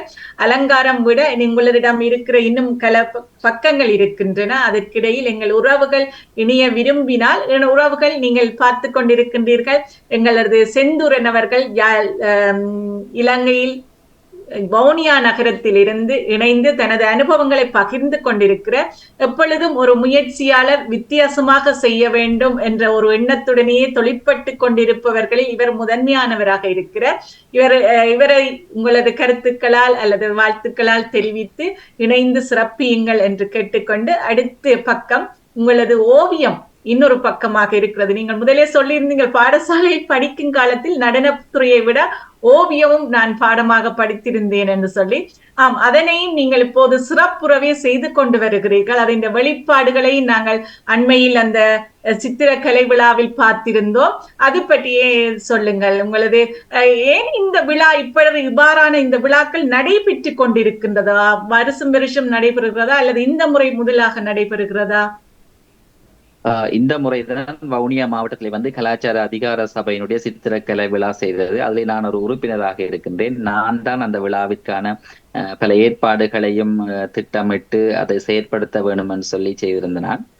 அப்படி செய்கின்ற பொழுதுதான் அது வந்து சிறப்பாக அந்த சித்திரக்கலை விழாக எங்கட வருடப்பிறப்பும் வருகின்ற சூழலாக நாங்கள் அதை அண்மித்ததாக செய்திருக்கிற பொழுது பல பேருக்கு தொழில் வாய்ப்பை வழங்க வேண்டும் என்று வர்த்தக கண்காட்சிகள், கலை மன்றங்களுக்கான கலைஞர்களுடைய ஆக்கங்கள் அத்தனையும் வெளிப்படக்கூடிய வகையில் அவர்களுக்கான கொட்டகைகள் அமைத்து அவர்களுடைய திறனை வெளிப்படுத்தக்கூடிய மாதிரி நிகழ்வுகளும் கூட ஒழுங்கு பண்ணியிருந்தோம். அப்பொழுதுதான் நான் அந்த சித்திரம் எனக்கு ஓரளவுக்கு ஏனும் தெரியும் என்றுதான் சொல்ல முடியும். அவ்வாறான சித்திரத்தை நானும் சரி அந்த இடங்களிலே காட்சிப்படுத்தி எனக்கு முடிந்த வகையில் என்னுடைய திறமைகளையும் காட்டுவோம் என்ற வகையில் அதை செய்திருந்தேன். நான் அதிகமாக எனக்கு என்னுடைய ஒட்டு சித்திரங்கள், நான் ஒட்டு சித்திரத்திலே வந்து தேசிய ரீதியிலே பரிசில்களை பெற்றிருக்கின்றேன். சமாதானம் என்ற ஒரு தலைப்பில வந்து நான் ஒட்டு சித்திரம் வின் பண்ணியிருந்தேன். அது வந்து ஒரு மண்டையோட வைத்து கொண்டு மண்டையோட்டின் வாய்க்குள்ளால ஒரு கொழுக்கி போய் புறாவை இழுத்து சாக்காட்டுவதாக, சமாதானத்தை சாக்காட்டுவதாகத்தான் அந்த கருத்து இருந்தது. அதில் முதலாம் இடம் பெற்றிருந்தேன். அதன் பின்பாக எனக்கு ஒட்டு சித்திரங்களும் நிறைய ஆர்வமாக இருந்தது. இந்த சித்திரக்கலை விழாவிலே வந்து பாத்தீங்கன்னு சொன்னா தையல் கழிவு துண்டுகளை வைத்து அதுல நீங்கள் பார்த்த ஓவியங்கள் எல்லாமே அந்த சித்திரங்கள் வந்து தையல் துண்டுகளை வைத்து அதனுடைய நிறங்களாகத்தான் ஒட்டி அதை செய்து அதற்கு பின்பாடுதான் அந்த நிறங்களை நான் சில இடங்களிலே பாலிஷ் பண்ணி இருக்கிறேன். அதெல்லாம் அந்த தையல் துண்டுகள், வெட்டின கழிவு துண்டுகள் எல்லாம் அந்த கழிவு துணிலான்னு செய்திருந்தேன். அதுவும் ஒரு சிறப்பு. எங்களிடம் இருக்கும் கழிவுகளை எடுத்து நாங்கள் அவற்றை ஒரு படைப்பாக கொண்டு வருவதும் அதுவும் ஒரு சிறப்பு. இதுக்கென்று சிலர் நாங்கள் ஒன்று செய்ய சொன்னா நாங்கள் இதுக்கென்று பொருள் வாங்கி செலவழித்து செய்வோம். அதை விட இதனை செய்யும் பொழுது மிக அழகாக நீங்கள் அதை செய்திருக்கிறீங்க. உண்மையில இவ்வாறு கீறி நீங்கள் படங்கள் கீறி கொடுப்பது உண்டா அல்லது உங்கள் தேவைக்கு மட்டும் நீங்கள் கீறி செய்வீங்களா? இல்ல, நான் வந்து 2010 முள்ளிவாய்க்கால முற்றத்து மண்ணும் என்ற ஒரு தலையங்கத்துல கொழும்பு தமிழ்ச்சங்கத்துல வந்து ஓவிய கண்காட்சியை நடத்தி இருந்தேன். அதுல வந்து கிட்டத்தட்ட ஒரு 25 ஓவியங்கள் வந்து முள்ளிவாய்க்கால் நடந்த சம்பவங்களை வெளிப்படுத்தக்கூடிய வகையிலான நவீன சித்திரங்களாக இருந்தேன். அது அவ்வளவுமே அந்த அத்தனை சித்திரங்களும் வந்து வெளிநாட்டவர்கள் வந்து பார்த்து அதை வாங்கி கொண்டு போய்விட்டார்கள். அதற்கு பின்பாக இவ்வாறான படைப்புகள் எனக்கு நான் பார்த்து அனுபவித்த சம்பவங்களை, துயரங்களை, அவலங்களை என்னால முடிந்த படைப்புகளுக்கு ஊடாக செய்வதுதான் வளமை. நடனமாக இருந்தாலும் என்னுடைய நடன நாடகங்கள், நடன ஆற்றுகைகள் எல்லாம் வந்து கடந்த காலங்களில் நாங்கள் அனுபவித்த அவலங்களைத்தான் வெளிக்காட்டியது. அதே போலதான் என்னுடைய ஓவியங்களும் வந்து அவ்வாறுதான் பெரும்பாலான இடங்களிலே வெளிக்காட்டியிருந்த நான். அப்ப இது சித்திரக்கலை விழா என்ற கொடியால் இதுல ஒரு அழகியல் இருக்க வேண்டும் என்ற ரீதியில வந்து இதே ஒரு அலங்கார வெளிப்பாடாகத்தான் காட்டியிருந்தேன். வருகின்ற மாதங்களிலே நான் ஒரு 100 ஓவியங்களை தயார்படுத்தி எங்களுடைய அவலம் என்றதான் அந்த தலைப்பு வச்சிருக்கிறேன். அந்த ரீதியில 100 ஓவியங்களை நான் செய்யறதுக்கு இப்ப தயார்படுத்தி கொண்டு இருக்கிறேன். நிச்சயமாக நல்லது நல்லது. நல்ல படைப்பாக இருக்கொண்டும் வர வேண்டும். அதுக்கான வாழ்த்துக்கள் உங்களுக்கு உற்சாகங்களை தந்து கொண்டு உறவுகளாக இணைந்திருப்பவரை இணைக்கலாம் நினைக்கின்றேன். வணக்கம். வணக்கம். வணக்கம் நேவிஸ் பிலிப் அவர்களே, பிரான்ஸ் நாட்டில். சாந்தினி திரையரங்கன் அவர்களே, வணக்கம். செந்தூரன் அவர்களே, உங்களுக்கு இருவருக்கும் வணக்கம். நிறைந்த உங்களுடைய பேச்சுகள் எல்லாம் கேட்டுக்கொண்டிருந்தேன். உங்களுடைய நீங்க செய்கிற திறமைகள் ஆக்கங்கள் ஒவ்வொரு பல்கலை வித்தகராக நீங்கள் இன்று பரிமளித்திருக்கிறீர்கள். இந்த பாம்பகத்திலே சாந்தினி அவர்கள் நீங்கள் ஒவ்வொரு கேள்விகளையும் கேட்க அவரிடமிருந்து இந்த புதையலுக்குள்ள இந்த கருவூலம் களஞ்சியத்திலிருந்து வார மாதிரி ஒவ்வொரு செய்திகளும் அவருடைய செயற்பாடுகள் கொண்டிருந்தது. அதை நீங்க ஊக்கமாக கேட்டு அவர்கிட்ட இருந்து எடுத்திருக்கிறீங்க. அதை நாங்கள் கேட்கும்போது எங்களுக்கு பெரிய மகிழ்ச்சியாக இருந்தது. இப்படி ஒரு கலைஞரா இலங்கையில இருக்கிறார் என்று சொல்லி எல்லாவற்றிலையும் ஒரு சிறந்த ஒரு ஆடையமைப்பு. முதல்ல அந்த ஆடை அமைப்பை பார்த்தேன். ஆடை இந்த எத்தனையோ அடின்னு சொல்லி அது மிகவும் அழகாக இருந்தது. அதுக்கு பிறகுதான் மிஸ்டடியில கேட்கும்போது விட்டு வந்ததால் தான் ரெசூமா போட்டேன். அதுபோல முழுமையாக கேட்கக்கூடியதாக இருந்தது. அழகாக மிகவும் விளக்கமாக அழகாக சொல்லிக்கொண்டிருந்தீங்க. உங்களுக்கு வாழ்த்துக்கள் கூறுகின்றோம். நம்முடைய தாய்மொழியில இப்படி ஒரு கலைஞர் இருக்கிறார் என்று பல துறைகளிலையும் விற்பனராக இருக்கிறீங்க நீங்க. ஆகவே உங்களுக்கு வாழ்த்துக்கள் கூறுகிறோம். உங்களுடைய வளர்ச்சி மென்மேலும் வளர வேண்டும் என்று நானும் வாழ்த்துகிறேன். சாந்தினி, உங்களுக்கும் நன்றிகள். இப்படி ஒரு கலைஞர்களை அறிமுகப்படுத்தி கொண்டு வந்து எங்களுக்கு சொல்றதுக்கும். நம்மளோட வவுனியா, நான் மன்னார் மாவட்டம், நீங்க வவுனியான்னு சொல்றீங்க. அப்படி ஒரு கலைஞர்கள் எல்லா இடத்துலயும் உருவாக வேண்டும் என்று நானும் வாழ்த்திக் கொண்டு கேட்கிறேன். நன்றி, வணக்கம். நன்றி நேவிஸ் பிலிப் அவர்களே. அவர் பிரான்ஸ் நாட்டிலிருந்து இணைந்திருந்த இவர் இன்னும் பக்கங்கள் இருக்கின்றன. இவரிடம் இன்னும் சில பக்கங்கள் இருக்கின்றன. நான் அவற்றை பற்றியும் கதைப்போம் நினைக்கின்ற நேரங்களை பொறுத்தும். இவருடைய மருத்துவ பக்கம் இருக்கின்றது, இவருடைய அறிவிப்பு துறை பக்கங்கள் இருக்கின்றன. பார்ப்போம். அவரோட பேசுறது சரியான எல்லா பக்கத்திலையும் சரியான எல்லா பக்கத்துல எல்லா துறையிலையும் இருக்கிறாருன்றத உங்களோட பேச்சிலிருந்து கேட்டேன். அறிஞ்சு கொள்ளக்கூடியது. இன்னொரு தடவை நீங்க எடுத்துக்கொண்டு வந்து எல்லாத்தையும் சொன்னா இன்னும் சந்தோஷமாக இருக்கும். நன்றி நன்றி நன்றி நன்றி. வணக்கம். அடுத்து ராஜினி அல்போன்ஸ் அவர்கள் இணைஞ்சிருக்கிறீங்க. வணக்கம், வாருங்க. வணக்கம் அவர்களுக்கும் சாந்தினி அவர்களுக்கும் செந்தூர் செல்வன் அவர்களுக்கும் வணக்கத்தை கூறிக்கொண்டு சிறப்பு. நானும் முழுக்க கேட்டுக்கொண்டிருந்தேன். கேட்க நீங்களும் சொல்லுங்க. உண்மையிலேயே அந்த படைப்பு அந்த கண் பார்க்க கை செய்ய மாட்ட மாதிரி அந்த நீங்கள் எல்லாத்திலேயும் சிறப்பாக இருந்தது. நான் அந்த குத்து விளக்க நாட்டின அப்புறம் நீங்க 15 அடியாண்டீங்க. நான் எங்கள் வீட்டு சுவரை சும்மா கண்ணால பார்த்தேன். ஒன்று அங்குலத்துல அடியில பார்த்து கொண்டு போய் எங்களோட சுவர் ஒரு அளவு உயரத்துக்கு ஏற்ற அந்த அரையிற உயரத்துக்கு ஏற்ற அளவுக்கு அந்த குத்து விளக்கு வர பண்ணி நினைச்சேன். உண்மையிலேயே சிறப்பு. நீங்க அந்த இருக்கிற பொருட்களை கொண்டு செய்ய அதே ஒரு கட்டித்தனம் தான். அந்த ஆடை இதுவும் மற்றது நீங்கள் அந்த சித்திரை இதெல்லாம் எல்லாத்திலேயும் உண்மையிலேயே சிறப்பு. தொடருங்கள். உங்களுக்கு வாழ்த்துக்கள். கொண்டு வந்த சாந்தினி அவர்களுக்கு நன்றியை கூறிக்கொண்டு பாமகத்துக்கு நன்றி கூறி விட வருகிறேன். நன்றி, வணக்கம். நன்றி நன்றி நன்றி ராஜினி அல்போன்ஸ் அவர்களே. ஜெர்மன் நாட்டிலிருந்து இணைந்திருந்தீங்கள். அடுத்து நகுலா சிவநாதன் அவர்கள் இணைஞ்சிருக்கிறீங்க. வணக்கம் நகுலா சிவநாதன் ஆசிரியர் அவர்கள். இனிய மாத வணக்கம் சாந்தினி டீச்சருக்கும் செந்தூரனுக்கும். மிக அருமையாக அற்புதமாக அவருடைய பேச்சை கேட்கும் போது ஒரு இனிமை தொனிக்கிறது. அதை விட உண்மையிலேயே அவருடைய அந்த கலைஞன் என்றால் அவருக்குள்ள இருக்கிற ஆற்றலை வெளிப்படுத்துற திறனை பார்க்க ஒரு அபரிவிதமான வளர்ச்சியை அவர் பெற்றிருக்கிறார். அதாவது எல்லா துறைகளிலுமே விளங்குகிறது சாதாரணம் இல்லை. அதாவது சிலர் ஒரு துறை 2 துறைகளை மட்டும்தான் வைத்திருப்பார்கள். ஆனால் இவருடைய நுண் அறிவுத்திறனை நான் பார்க்கிறேன். ஏனென்றால் அவர் வடிவமைப்பு அந்தந்த நேரத்திலேயே உடனடியாக மேக்கப் போடுறார். அந்த நேரத்திலேயே உடனடியாக சிந்திச்சு அதுக்கேற்ற விடயங்களை எல்லாம் எடுத்து செய்கிற தன்மையை நினைக்கும் போது பாராட்டுகள். அவர் அந்த 50 அடி சட்டையை தைத்திருந்ததாக காட்டியிருந்தார். அந்த சட்டை நீங்கள் கின்னஸ் புக்கில் இடம்பெற்றிருக்கிறீர்களா? அது அந்த சட்டை தைத்ததனால் அல்லது இல்லையா? நாங்கள் அதுக்கு கின்னஸ் ரெக்கார்டுக்கு பதிகிறதுக்கு முயற்சி செய்தாங்கள். ஆனால் அதுக்கு இலங்கையில இருந்து பதிவு செய்வதற்கு நிறைய ஒரு பொருளாதார சிக்கல் எனக்கு அந்த நேரத்தில் ஏற்பட்டது. ஆனால் ஏசியன் ரெக்கார்டுக்குள்ள வந்ததை நாங்கள் பதிவு செய்யப்பட்டிருக்கு. நல்லது நல்லது, வாழ்த்துக்கள் செந்தூரன். உண்மையிலேயே இப்படியான ஒரு கலைஞரை நாங்கள் காணும் போது அது எங்களோட நிலத்தில இருந்து வந்திருக்கிறீர்கள் என்று நினைக்கும் போதே மகிழ்ச்சியாக இருக்கிறது.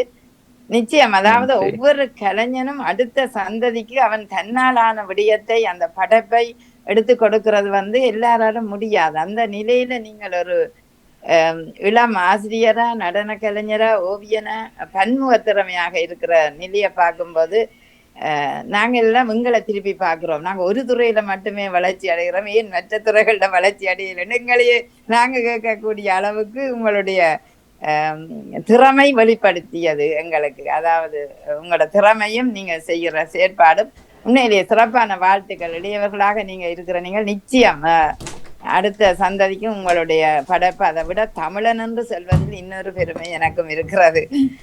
உங்களை பார்த்து சொல்லணும் போல. உங்களுக்கு சிறப்பான வாழ்த்துக்களும் பாராட்டுகளும். இப்படியான கலைஞர்களை இனங்கண்டு கொண்டு வர சாந்தினி டீச்சருக்கும் இனிய இனிய நல்வாழ்த்துக்கள் உங்களுக்கும். நன்றி. தொடருங்கள் செந்தூரன், நிச்சயம் உயர்வான ஒரு இடத்தை எட்டுவீங்கள் என்று வாழ்த்திக் கொள்ளுகிறேன். நன்றி. நன்றி, மிக்க நன்றி நகுலா சிவநாதன் அவர்களுக்கு. வெறும் ஜெர்மனியிலிருந்து இணைந்துக இவர்கள் எல்லோரும் பாமுகத்தில் படைப்புகள் ஒவ்வொன்று செய்து கொண்டிருக்கிறார்கள். எல்லோரும் இவர்களும் சிறந்த ஒரு கலைஞர்களாக, சிறந்த படைப்பாளர்களாக வாழ்ந்து கொண்டிருக்கிறார்கள். அடுத்து ராதிகா இணைஞ்சிருந்தீங்க. வணக்கம் ராதிகா, வாருங்கள். லண்டனில் இருந்து ராதிகா வாங்க. வணக்கம். உற்சாக வணக்கம் சாந்தினி அக்கா. உற்சாக வணக்கம் செந்துரன். உங்களை பார்த்தது மிக மகிழ்ச்சியா இருக்கு. அந்த இப்போ உங்க சாமம் ஆச்சுது இருந்தாலும் இணைஞ்சு நிறைய விஷயங்கள் தெரிஞ்சு வச்சிருக்கீங்க. அது சின்ன சின்ன துண்டுல செய்தது பார்க்க உண்மையில மிக சிறப்பு. கைதட்டி வாழ்த்து. பாமுகத்துல சின்ன பிள்ளைகளுக்கு வாழ்த்துற மாதிரி உண்மையில சிறப்பு. எப்படியோ உங்களோட பணி சிறப்பா தொடர மகிழ்வான வாழ்த்துக்களை சொல்லிக்கொண்டு இன்னும் தொடருங்கோ, திரும்பவும் பாமுகத்துக்கு வாங்குவோன்னு சொல்லிக்கொண்டு சாந்தினி அக்காக்கு நன்றி சொல்லி, நன்றி செந்துரன், நன்றி அண்ணா வாங்கி காக்கு நன்றி. நன்றி ராதிகா ஐங்கரன் அவர்களுக்கு மிக்க நன்றி. அடுத்து லண்டனில் இருந்து ஈஸ்வரன் அண்ணா இணைந்திருக்கிறீர்கள். வணக்கம் ஈஸ்வரன் அண்ணா, வாருங்கள். வணக்கம். வணக்கம். நிலைய பாமுக நிலைய அதிபதி சாந்தினி துரையங்கன் அவர்கள், துரையரங்கன் அவர்கள், இன்றைய நிகழ்வு பிரமுகர் செந்தூரன் என்றும் சொல்லலாம். நீங்க செந்தூரன் என்றால் கன பேர் சொல்லுவார்கள். எமது பாமுக நேயர்கள் அனைவருக்கும் ஈஸ்வரனாவின் அன்பு வணக்கம். நடனக்கலை ஒரு நாடகக்கலை தானே. அதனிலும் அதற்குள் தையற்கலையும் சித்திரக்கலையும் ஒப்பனைக்கலையும் ஒருங்கி அமைத்து தொழிற்படும் ஒரு கலைஞர் மிகச் சிறப்பு. தமிழ் சிங்கள மாணவர்களுக்கும் உங்கள் கற்பித்தல் செய்கிறீர்கள். அதுவும் போற்றத்தக்கது, வரவேற்கத்தக்கது. தற்காலத்தில் கற்றல் தொழில் எதற்காக கற்கிறார்கள் என்றால், ஒரு தொழிலை நோக்கி அந்த தொழிலில் பணத்தை சம்பாதிக்கும் நோக்கத்தில் தான் ஆரம்பிக்கப்படும். ஆனால் நீங்கள் அதில் ஆர்வம் காட்டாது கலைக்கே நீங்கள் முக்கியத்துவம் கொடுத்து அந்த கலையில் ஈடுபட்டு கொண்டிருப்பது உண்மையில் நீங்கள் ஒரு புனித கலைஞர் தான். அது சாதகமாக எது வந்தாலும் நீங்கள் கலையே முன்னிறுத்தி நடத்தி கொண்டு அனுபவித்துக் கொண்டிருக்கிறீர்கள். அது மிக மிக சிறப்பானது ஒன்று.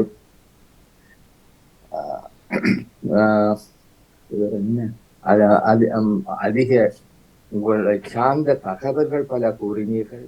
மிகவும் சுவைப்பட இலகு தமிழில் சுவையாக ஒழுங்காக ஒழுகிக் கொண்டிருந்தது உங்கள் மொழி வளர்வு, மொழி பகிர்வு. நீங்கள் ஒரு கிரியேட்டிவ்னஸ் உள்ள ஒரு கலைஞர். அது அமைய வேண்டுமென்றால் உங்களுக்கு நீங்கள் எடுக்கும் துறையில் ஒரு ஆழ்ந்த அறிவு வேண்டும், இயற்றல் வேண்டும், நிச்சயம் அவை இருந்தாக வேண்டும். அது உங்களிடம் இருப்பதை நாங்கள் ஒவ்வொருத்தரும் உணர்கிறோம். அது போற்றத்தக்கது. அரச தொழிலில் அக்கறை இல்லை என்பதாக கூறினீர்கள், அது பிழை என்றால் திருத்திக் கொள்ளுங்கள். கலைப்பணி மட்டும் போதாது, பணமும் இருந்தாக வேண்டும் என்பதையும் நான் இலகுவாக பக்கத்தில் கூறுகிறேன். அந்த காலத்திலிருந்து தொன்மை காலத்திலிருந்து கலைஞர்களுக்கு ஒரு வறுமை ஆட்கொள்வது இயல்பான ஒன்று என்பதை நாங்கள் அறிவோம். எனவே தற்காலத்திலும் அது தொடரக்கூடாது. நீங்கள் பணம் ஓரளவு உங்களுக்கு தேவையான அளவு வந்தாக வேண்டும். அதனை வைத்துத்தான் நாங்கள் சேவை செய்யலாம், கலைஞராக தொழிற்படலாம். அதுதான் உண்மை, அதுதான் எல்லோரும் ஏற்றுக்கொள்ளக்கூடிய பகிரங்க உண்மை. எனவே நீங்கள் அதிலும் கொஞ்சம் சாட வேண்டும், சார்ந்திருக்க வேண்டும் என்பதை கூறி உங்கள் கலை பணிக்கும் கலை ஆர்வத்திற்கும் உங்கள் தொண்டுக்கும் நீங்கள் கற்றதை கற்பிக்கும் ஆற்றல் உடையவர் என்பது நிச்சயமாக நம்பக்கூடியது உண்மை. எனவே உங்கள் எதிர்காலம் வளமுற வாழ்த்தி வாழ்க, உங்கள் கலை வளர்க்க, மேலும் உங்கள் வாழ்வு வாழ்த்திக் கொண்டு விடைபெறுகிறேன் தம்பி. நன்றி, வணக்கம். நன்றி நன்றி. நிச்சயமாக நீங்கள் கூறியது போல தொழில் என்றது முக்கியமானது. நான் அது தையல் கலையில இப்ப இன்றைக்கு நான் இந்த போட்டிருக்க சேட் கூட நான் இன்றைக்கு தச்சு புதுசா போட்டிருக்கேன், நானே தச்சுறேன். அப்ப தையலை இப்ப தொழிலா பார்க்கிறேன். மற்றபடி மற்ற கலைகள் எல்லாம் ஆத்மார்த்தமான வெளிப்பாடுகள் தான். நன்றி நன்றி ஈஸ்வரன் அண்ணா, மிக்க நன்றிகள். இணைந்து உங்களது வாழ்த்துக்களை அழகாக தெரிவித்த எல்லோருக்கும் நன்றிகள். இயக்குனர் அவர்களே வணக்கம், நீங்களும் இணைந்து சிறப்பீர்கள். வணக்கம். வணக்கம் செந்தூரன், வணக்கம் சாந்தினி அவர்களே. வணக்கம். திறமைகள் கூடி போச்சோ? இன்னும் 2 திறமைகள் இருக்கின்றன இயக்குனர் அவர்களே. நாங்கள் அதுதான் பிரச்சனையோன்று இவ்வளவு நேரம் யோசிச்சு கொண்டே இருக்கிறேன். சரி, அதையும் சொல்லிவிடுங்கள், மற்ற மீறியும் சொல்லிவிடுங்கள், பேசுவோம். இவரிடம் அறிவிப்புத்துறை ஒரு பக்கமாக இருக்கிற நிகழ்ச்சிகளும் தொகுத்து செய்து கொண்டிருந்தவர். அந்த பக்கத்தை கேட்க வேண்டும். செந்தூரன், அந்த பக்கங்கள் எந்த அளவில் இருக்கின்றன, அல்லது அந்த அளவோடு நின்று விட்டனவா, தொடருகின்றனவா? இல்ல, அந்த துறையும் போய்கொண்டிருக்குது. ஆரம்பத்துல இப்ப நான் இது சொல்லலாமா தெரியல, போர்க்கால என்னுடைய பயணங்கள் அத்தனையுமே போர்க்காலத்துலதான் ஆரம்பிச்சு அதுக்குள்ளதான் வளர்ச்சி அடைஞ்சது. அந்த கால பகுதியில வன்னியில இருந்த பொழுது விடுதலை புலிகளின் வானொலி ஒன்று மாணவர் நிகழ்வுகளை தொகுத்து வழங்கி அதனுடைய அறிவிப்பாளராக இருந்தேன். காலப்போக்கிலே பிறகு அவர்களுடைய ஒளிவீச்சு போன்ற நிகழ்வுகளிலேயும் என்னுடைய பங்களிப்புகள் இருந்தது. இதன் பிற்பாடாக இந்தியாவிலே சென்று மக்கள் தொலைக்காட்சி மற்றும் கலைஞர் தொலைக்காட்சிகளிலே ஆரம்பத்திலே ஒரு அறிவிப்பாளராக இணைந்திருந்து அங்கே ஏற்பட்டுகின்ற நிர்வாக சிக்கல்களாலும் இலங்கை என்ற ஒரு சந்தர்ப்பம் சூழ்நிலையாலும் நான் அதிலிருந்து விடுபட்டு இங்கும் ஒரு அரச ஊடகத்திலே எனக்கு தொழில் வாய்ப்பு கிடைத்தது. அந்த காலத்திலேயும் நான் ஒரு தமிழ் கலைஞன் அல்லது நான் வன்னிக்குள்ள வாழ்ந்த பகுதிகளாக கருதி என்னை வேலையிலிருந்து நிறுத்திவிட்டார்கள். அதன் பின்பாக யூடியூப் சேனல்கள், அது மாதிரியான சேனல்களுக்கு பிறகு நான் என்னுடைய அறிவிப்பு இதுகளை செய்து கொண்டேன். அதே போல புலம்பெயர் தேசத்தில் உள்ள ஒரு தொலைக்காட்சி ஒன்றுக்கும் அறிவிப்பாளராகவும் இலங்கையினுடைய நிகழ்ச்சி திட்ட பணிப்பாளராகவும் பணியாற்றி கொண்டிருந்தேன். இவ்வாறு இருக்கின்ற பொழுது அவர்கள் எல்லாம் காலப்போக்கிலே அது நிரந்தரம் இல்லாமல் அவர்களுடைய ஊடகங்கள் இருந்தபடியால் அதிலிருந்து விடுபட்டு இப்பொழுது நிகழ்வுகளுக்கான அரங்கேற்றங்கள், அதுபான நிகழ்வுகளுக்கெல்லாம் அறிவிப்புகளை, நிகழ்ச்சி தொகுத்துகளையும் தொகுத்து வழங்கி கொண்டிருக்கின்றேன்.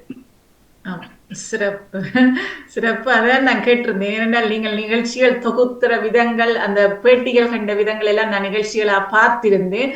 அது தற்பொழுது காணவில்லை. அதனால் தான் கேட்டிருந்தேன் அது எந்த அளவில் உங்களிடம் இருக்கின்றது என்று. அடுத்து நீங்கள் இன்னொரு பக்கம் உங்களிடம் கை மருந்து செய்கிறது, அது உங்களிடம் எப்படி வந்தது? அந்த நீங்கள் அதை ஒருவருக்கு செய்யும் மருந்து செய்கிற விதமும் நீங்கள் என்னிடம் படமாக அனுப்பியிருந்தீர்கள். நான் அதை அப்ப உறவுகளுக்கு காட்டும் பொழுது அது இன்னும் விளக்கமாக இருக்கும் என்று நினைக்கின்றேன். அந்த பக்கம் என்ன உங்களிடம் வந்தது? எனது தந்தையார் ஆயுர்வேத வைத்தியராக இருந்தார். அவர்களுடைய இருந்த வீடுகளில் செய்கின்ற அந்த நிலையை பார்த்து அதனுடைய அனுபவங்களை எடுத்துக்கொண்டதன் பிற்பாடாக எனக்கு இதிலே ஒரு ஆர்வம் இருந்தது. நான் சொன்னேன், நான் எப்பொழுதுமே முயற்சியாளர், சோர்வா இருக்க மாட்டேன். எனக்கு ஏதாவது செய்து கொண்டிருக்கணும், ஏதாவது என்னுடைய வெளிப்பாடுகளை செய்து கொண்டிருக்கணும், என்னுடைய வளர்ச்சிகளை செய்து கொண்டிருக்கணும். நிறைய நூல்களை எல்லாம் படிப்பேன். அவ்வாறு இருக்கின்ற பொழுதுதான் எனக்கு என்னுடைய தந்தையாருடைய சான்றிதழ்களை வைத்து ஆயுர்வேதம் படிக்கலாம் என்று சொல்லி ஆயுர்வேத டிபார்ட்மெண்டால ஒரு தகவலை பார்த்தேன். அதற்கு பின்பாக நான் அதற்கு விண்ணப்பித்து ஆயுர்வேத தமிழ், சிங்கள, சுதேசிய மருத்துவத்துறையையும் கற்று அதிலேயும் பணி செய்து கொண்டிருந்தேன். இப்ப நீங்கள் காண்கிற அந்த படம் கூட இது ஒரு பாதிரியார் ஒரு ஆள், அவர் வாகன விபத்திலே கால் முறித்து விட்டது. அவர்களுக்கான அந்த மற்ற பக்கத்துல கால் முறிந்து விட்டது, அதற்கான மருத்துவத்தை 10 போடுறேன்னு சொல்லுவோம், அதையும் போட்டு அவருக்கான ஒத்தடம் கொடுத்து அந்த காயங்களை மாற்றி கிட்டத்தட்ட இது ஒரு 41 நாள்ல இவருடைய காயம் எல்லாம் மாற்றி இருந்தேன். அதற்கு பின்பாகவும் பொழுது என்னுடைய கேட்கிறவர்கள் கூட புலம்பெயர் தேசங்களிலே இருந்து அங்கே இருந்து சளி பிரச்சனை, முடி கொட்டுதல் பிரச்சனை, அதே போல சில பேர் எக்ஸிமா, அப்படியான பல வருத்தங்களுக்கு என்னுடைய ஐடியாக்களும் மருந்துகளும் நான் இங்கே இருந்து அனுப்பிக்கொண்டு இப்ப பொழுதும் அதை செய்து கொண்டிருக்கேன். அதுவும் ஒரு பக்கத்துல போய் கொண்டிருக்கிறேன்.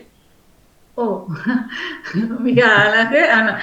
இப்ப நிறைய பக்கங்கள் இவ்வாறான வெற்றிக்கு இம்பார்ட்டன்ட் நான் என்னுடைய நேரம் நான் ஒரு நிகழ்ச்சிக்கு போறேன்னு சொன்னாலும் ஒரு சரியான அந்த டைமுக்கு அங்க நிற்பேன். என்னுடைய வேலை திட்டங்களையும் இத்தனை மணில இருந்து சாதாரணமா குளிக்கிற என்றால் கூட இத்தனை மணில இருந்து இத்தனை மணி, அப்படியான நிகழ்ச்சி நேர திட்டங்களை நான் வகுத்து வைத்திருக்கிறேன். அதனாலதான் எனக்கு நிறைய கற்கக்கூடியதா இருந்தது. அது ஒரு பக்கம் இருக்கு. என்னுடைய முயற்சி, எனக்கு சோம்பல் என்றது நான் அரிதாகத்தான் இருக்கும், சோம்பல் தன்மை என்று சொல்றது.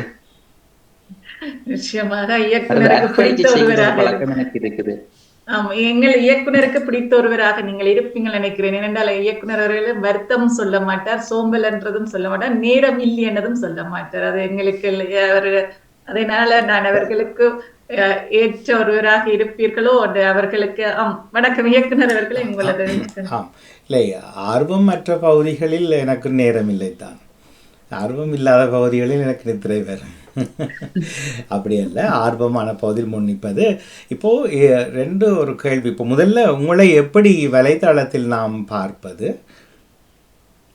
உங்களுக்கு சேனல் அல்லது முகநூல் ஏதாவது முகநூல் இருக்கிறது, அறிமுகப்படுத்துங்களே உறவுகளுக்கு. பேரை என்ன பேரில் பார்க்கலாம்? ஈழம் தமிழ் என்று சொல்லி வேற ஒரு முகநூல் வைத்திருக்கின்ற அந்த பெயர்களை இயக்க விட மாட்டார்கள். சரி, நாகராஜா செந்தூர்ச்செல்வன் சொல்லி மாற்றி இருக்கு. முழு பேர் அடிக்க வேணுமா? ஆமா, முழு பேர் அடிக்க. சரி, ஓகே. யூடியூப் பக்கமும் இருக்கிறதா? யூடியூப் இருந்தது, நான் அது கொஞ்சம் கண்டினியூ பண்ண இல்லாமல் போயிட்டது. சரி. இல்லை, நீங்கள் முதல் சில நிகழ்வுகள் தொகுப்புகள் செய்து பதிவேற்றினீர்கள் சொன்னீங்க, அது முகநூல்ல தான். இல்ல, அது அந்த தொலைக்காட்சிகளில் செய்திருந்தேன். தொலைக்காட்சி என்று சொல்லி அதுலயும் செய்திருக்கிறேன். யூடியூப்ல சோழர் தொலைக்காட்சின்னு சொல்லி நான் யூடியூப் சேனல் ஓபன் பண்ணேன். அதுல ஒரு சிறிய ப்ரோக்ராம் நிகழ்ச்சிகள் இருக்குது. இன்னும் ஒரு தொலைக்காட்சி, வெளிநாட்டில் உள்ள தொலைக்காட்சிக்கு தான் நிகழ்ச்சி தொகுப்புகள், இங்கே இருந்து நிகழ்ச்சிகளை எடுத்து செய்யறது, நிகழ்ச்சி திட்ட பணிப்பாளராக இருந்த நான். அந்த நிகழ்ச்சிகள் தான் தொகுப்பாளர் சான்றிதழ் நான் பார்த்திருக்கிறேன். ஓ, சரி. அது நீங்கள் பெயர் சொல்ல விரும்ப மாட்டீங்கன்னு நினைக்கிறேன். ஆனால் தொடர்ந்து பணியாற்ற முடியாத காரணம் ஊதிய பிரச்சனையாக இருக்குமோ? அவர்கள் இங்கே ஈழத்துல வந்து செய்யறதுக்கு ஆர்வமாக வந்திருந்த பொழுது வந்தார்கள். பிறகு அவர்களுக்கு இங்க அத வருமானம் சிக்கல், அவர்களுக்கான ஒரு ஊதிய பிரச்சனை இங்க வந்துட்டு நாங்கள் இங்க வந்து நான் எனக்கு கீழே 13 பேரை வைத்து வேலை செய்து கொண்டிருந்ததுதான் அவர்களுக்கான சம்பளங்கள் வழங்குறவர்களுக்கு ஒரு பிரச்சனையாக இருந்தது. அப்ப அதால அவர்கள் அதை வந்து ஈழத்துல நிப்பாட்டி விட்டுட்டோம். அதுக்கு பிறகு எனக்கும் தொடர்ச்சியா வேற சேனல்ல வேலை செய்யறதுக்கு சந்தர்ப்பங்கள் கிடைக்கவில்லை. இங்க உள்ள அரச இதுகள்ல வந்து ஆரம்பத்திலேயே பொதுவாக சொல்லப்போனால் நான் ஈழம் சார்ந்த அல்லது தமிழ் மக்கள் சார்ந்த விடுதலை சார்ந்த உணர்வை கொண்டவன். அந்த ரீதியில நிறைய பக்கங்களால பாதிக்கப்பட்ட நான் அதனுடைய ஒரு தாக்கம் தான் நான் அரச பணிக்கும் செல்லவில்லை. என்னுடைய வீட்டுல வந்து காணாமல் போனவர்கள் அதிகமாக இருக்கிறார்கள், போரினால் பாதிக்கப்பட்டவர்களும் இருக்கிறார்கள். அந்த ரீதியில் வந்து எனக்கு அந்த பணிகளில் இணைய விருப்பம் முடியாத தனியாக சுயமாக இயங்கிக் கொண்டிருக்கிறேன். சரி. ஆனால் இப்போ நீங்கள் சில விசிட்டிங் லெக்சர்ஸாக இருந்திருக்கிறீங்க பரதக்கலையில் என்று சொல்லி, அதை இப்போ ஒரு ஆசிரியர் தரத்திலேயாவது அல்லது அதை தொடர்கிற விதத்திலேயாவது தொடரவில்லையா? கலை மன்றங்களை வைத்து இயக்கிக் கொண்டிருக்கின்றேன். ஆனால் அது ஒரு தொழிலாக, அதாவது ஒரு ஆசிரியர் தொழிலாக அது நீங்க மேற்கொள்ள இல்லை தொடர்ச்சியாக? தனியாராகத்தான் செய்கிறேன். அது எனக்கு அரச பணியில இணைத்துக் கொள்றதுக்கு ஆர்வம் இருக்கவில்லைன்னு சொன்னா அவர்களுடைய எனக்கு சுதந்திர போக்குன்றது இம்பார்ட்டன்ட். நான் அப்படி தனியாக இருந்தபடியால் தான் என்னால் நிறைய கற்க முடிந்தது. அவர்களுக்குள்ளே போயிருந்தால் குறிப்பிட்ட ஒரு நேரம் வரைக்கும் அங்கேயே நான் இருக்க வேண்டும், மட்டுப்படுத்தப்பட்டு விடும் என்னுடைய உணர்வுகள். அப்ப அந்த கலை பள்ளிக்கு என்ன பெயர்? சிதம்பரேஸ்வரர் நடனாலயம். சிதம்பரேஸ்வரர் நடனாலயம். ஆனால் அதுக்கு நீங்கள் வரமுறையாக பரதத்தை கற்றீர்களா? உங்கள் ஆசிரியர்? நான் முறைப்படி பரதநாட்டியத்தை இலங்கையும் கற்று இலங்கையில் ஆசிரியர் தரத்தை முடிச்சிருக்கிறேன். அதே போல இந்தியா பல்கலைக்கழகங்களையும் கற்றிருக்கிறேன். தனியாராக இந்தியாவில வந்து அடையார் கே லக்ஷ்மணன் சொல்லி மூத்த ஆசிரியரிடம் முறைப்படி கற்றிருக்கிறேன். சரி. அப்ப உங்களுடைய மாணவர்களை பரத பரீட்சைகளுக்கு அனுப்புகிறீர்கள்? நிச்சயமாக. இங்கே இலங்கையில நடக்கிற அத்தனை பரீட்சைகளுக்கும் அனுப்புகிறேன். அதே போல இந்தியாவில் 1-2 பரீட்சைகளும் இருக்கின்ற பரீட்சை நிலையங்கள், அதற்கும் அனுப்புகின்றேன். தற்காலத்துல வந்து லண்டன்ல இருந்து உருவாக்கப்பட்ட பரீட்சை நிலையங்களுக்கும் மாணவர்களை தயார்படுத்தி அனுப்பி கொண்டிருக்கிறேன். அவர்கள் அங்கு வந்து செய்கிறார்கள், ஆன்லைன்ல பரீட்சை செய்கிறார்களா? இல்ல, இங்க வந்து அந்த பரீட்சைகளை வந்து சிலபஸ் எங்களுக்கு ஏற்கனவே தருவார்கள். அதன்படி நாங்கள் மாணவர்களுக்கு கற்றுவிட்டு பரீட்சைகளை வந்து இங்க உள்ள வளவாளர்களை வைத்து செய்து கொண்டிருக்கின்றார்கள். ஏனென்றால் நீங்கள் மற்ற கலை பகுதிகள் எல்லாமே நீங்கள் ஒரு சுயம்புவாகவே உருவாகி இருக்கிறீர்கள். இதை கற்பிக்கிறீர்கள். இங்கு எனக்கு ஒரு சிறிய முரண்பாடு ஆரம்பத்திலிருந்தே நிரடிக்கொண்டே இருக்கிறது. எப்போவுமே புதிய படைப்புகள், புதிய ஆக்கங்கள், கற்பனை வடிவங்கள் அதுக்கு ஒரு கொடுக்கிறது என்பதில் அதிக நாட்டம் கொண்ட நீங்கள் மாணவர்களையும் பரீட்சைக்கு தோற்றுவிக்கும் போது நீங்கள் ஒரு ஆத்மார்த்தமாக ஒரு ஆற்றுகை கலைஞனாக இல்லாதவர்கள் கற்பிக்கிற போது இருக்கக்கூடிய நீடிப்பை பற்றி அழகாக பல தடவை சொல்லியிருக்கிறீங்க. அதுதான் உண்மையும். ஆசிரியர்கள் அவர்கள் சப்பானி கட்டி கொண்டிருந்து கொண்டே இல்லை கதிரையில் இருந்து கொண்டு விரதம் கற்பிக்கிறார்கள். ஐரோப்பாவில், எனக்கு இலங்கையில் தெரியாது. அப்போ அவரிடமும் விழுந்து பிள்ளைகளை கொண்டே காசு கொடுத்து படிப்பிக்கிற பெற்றோருடைய மனநிலை எனக்கு இன்னும் சரியாக புரிவதில்லை. ஒன்று அது. இரண்டாவது, நீங்கள் திருப்பியும் ஒரு இதுக்கு முன்னே ஒரு சின்ன குட்டி கேள்வி. பரதம் என்பது இந்திய கலையா தமிழ் கலையா? பரதம் என்றது வந்து தமிழ் கலை. அது இந்தியாவில் தோற்றம் பெற்றாலும் நான் இப்ப பரதநாட்டியத்தை சொல்றது உலக தமிழர் கலை என்றதை நான் வழக்குல சொல்லி கொண்டு வரேன். தமிழர் கலை சரி, தமிழர் கலையாக நாங்கள் நிறைய ஹிப்ஹாப் டான்ஸ்ல இருந்து எல்லாம் தமிழர் கலைகளாக வைத்திருக்கிறோம். ஆனால் தமிழ் கலை என்கிற அந்த தோற்றத்தில் இப்போது பரதம் தொடர்வதில்லை. பரதமாக மாறிவிட்டது. இப்போ இங்கு இங்கிலாந்திலே பரதநாட்டியத்தினுடைய எழுத்து பரீட்சைகள் அத்தனையுமே வடமொழி சொற்களை படித்துத்தான் அவர்கள் சித்தி எழுத வேண்டும் அல்லது அதை ஆங்கிலத்தில் எழுத வேண்டும் வடமொழியை. தமிழில் அங்கு எதுவும் இல்லை. ஏதோ ஒரு நிகழ்ச்சியில் கடைசியில் 2 உருப்படிகள் தமிழ் பாடல்களுக்கு ஆடல்களை செய்து வைத்து எங்களையும் ஏமாற்றி விடுவார்கள். அந்த விதத்தில் நீங்கள் அந்த உருவாக்க திறனிலும் ஒரு கற்பனை வடிவங்களிலும் புதிதாக படைக்க வேண்டும், பிரம்மாண்டத்தில் நம்பிக்கை கொண்ட நீங்கள் ஏன் அந்த கலையினுடைய வடிவத்தை மீளவும் ஈழ வள கலைகளில் ஒன்றான கலைகளாக கொஞ்சம் கொஞ்சம் மாற்றங்களோடு இந்த உலகத்துக்குள் வர முடியாது என்கிறதை விளங்கப்படுத்தினால் எனக்கு நித்திரை வரும் இரவுக்கு. இல்ல நிச்சயமாக நீங்கள் கூறியது போல பரதநாட்டியம் என்றது வந்து தமிழ் கலைதான். இந்திய அரச கால பழைய காலங்கள் ஏற்பட்ட அரசர்களுடைய மொழி மாற்றங்கள் அல்லது கலப்பு பிரச்சனைகளால பரதநாட்டியம் வந்து சமஸ்கிருத மொழிக்கு அல்லது தெலுங்கு மக்களால அதிகம் வளர்க்கப்பட்டது, அல்லது மலையாள மக்கள் வேற பிரதேசங்கள்ல உள்ளவர்களால வளர்க்கப்பட்டதுன்னு சொல்லி கூட நாங்கள் பார்த்திருக்கிறோம்.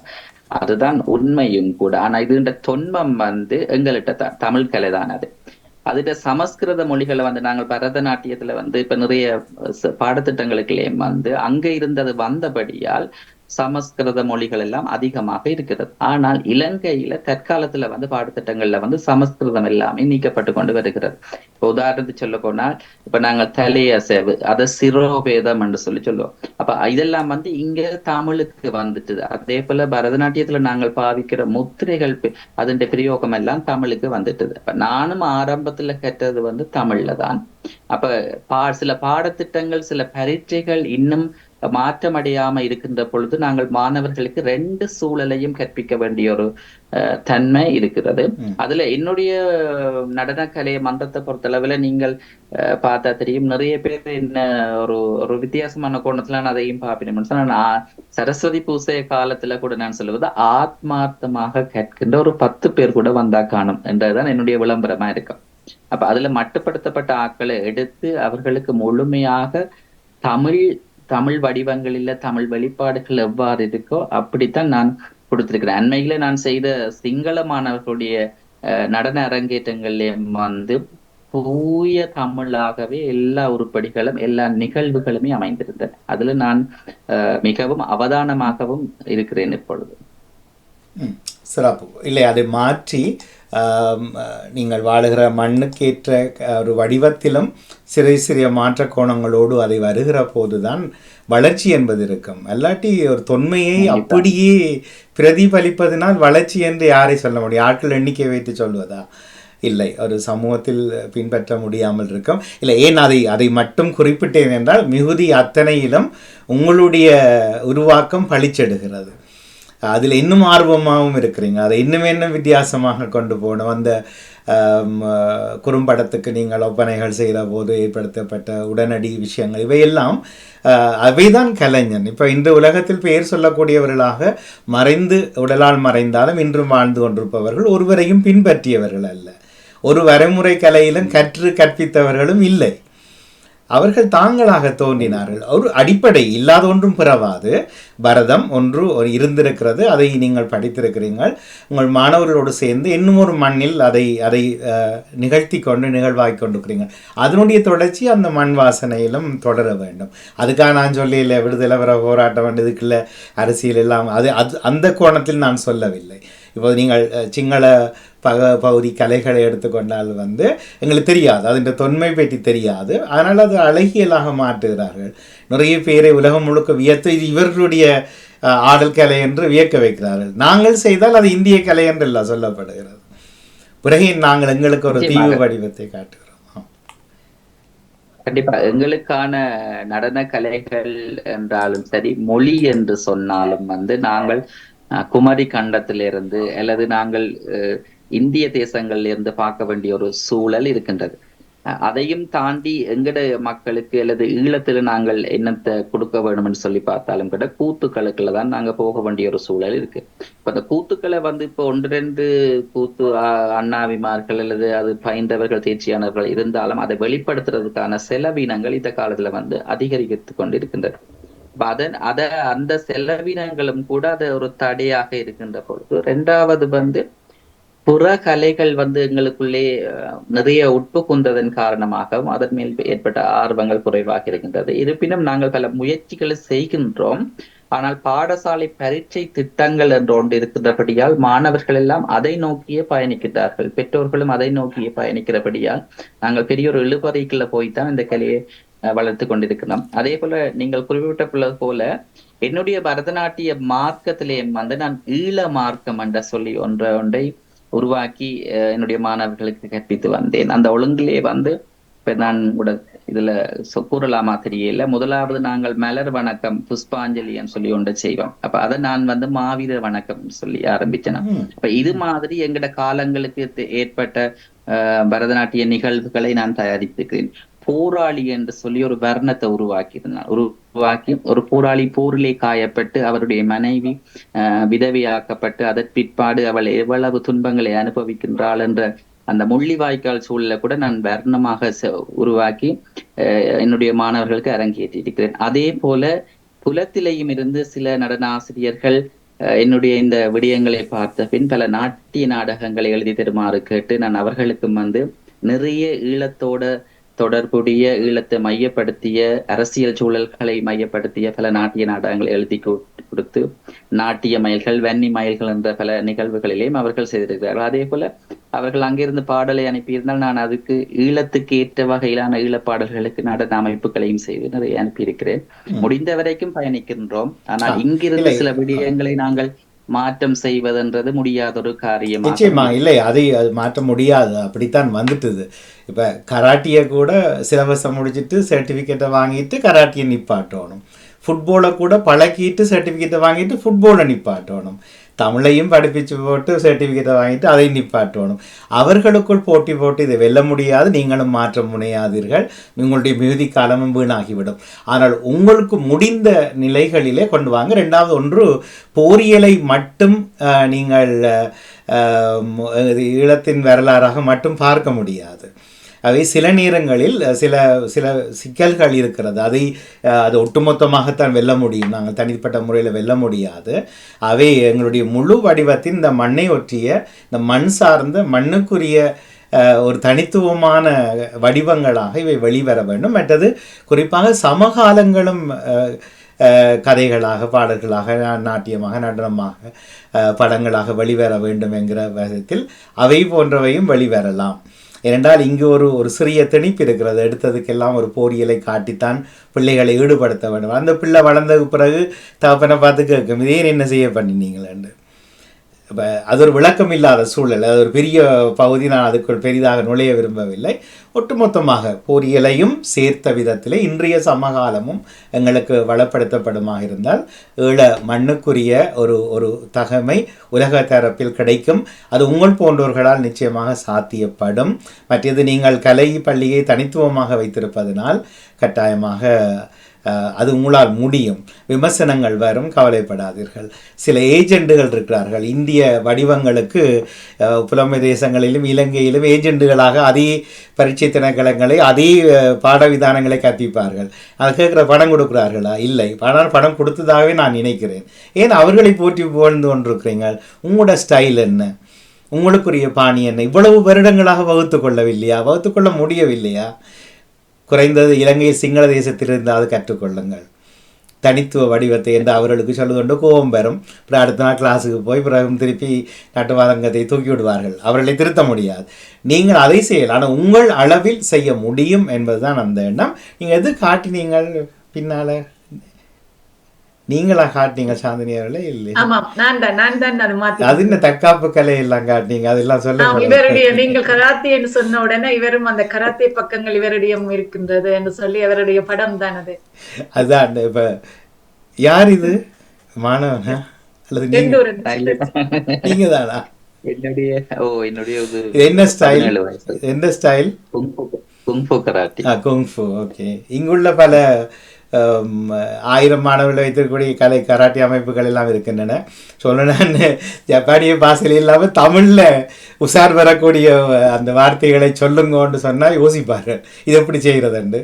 நாங்களும் போங்க எல்லாம் விடுபட்டு போய் இத்தனை பெரிய மாஸ்டராக இருக்கிறீங்க, இதை கண்டுபிடிக்க முடியும் இல்லையா என்பதை போல அதுக்கும் தமிழுக்கு அடிப்படை இருக்கிறது. மிகுந்த சிறப்பு. என்ன அது நான் சொன்னது சரியாக தான் இருக்கு, உங்களுக்கு திறமைகள் கூடி போச்சு.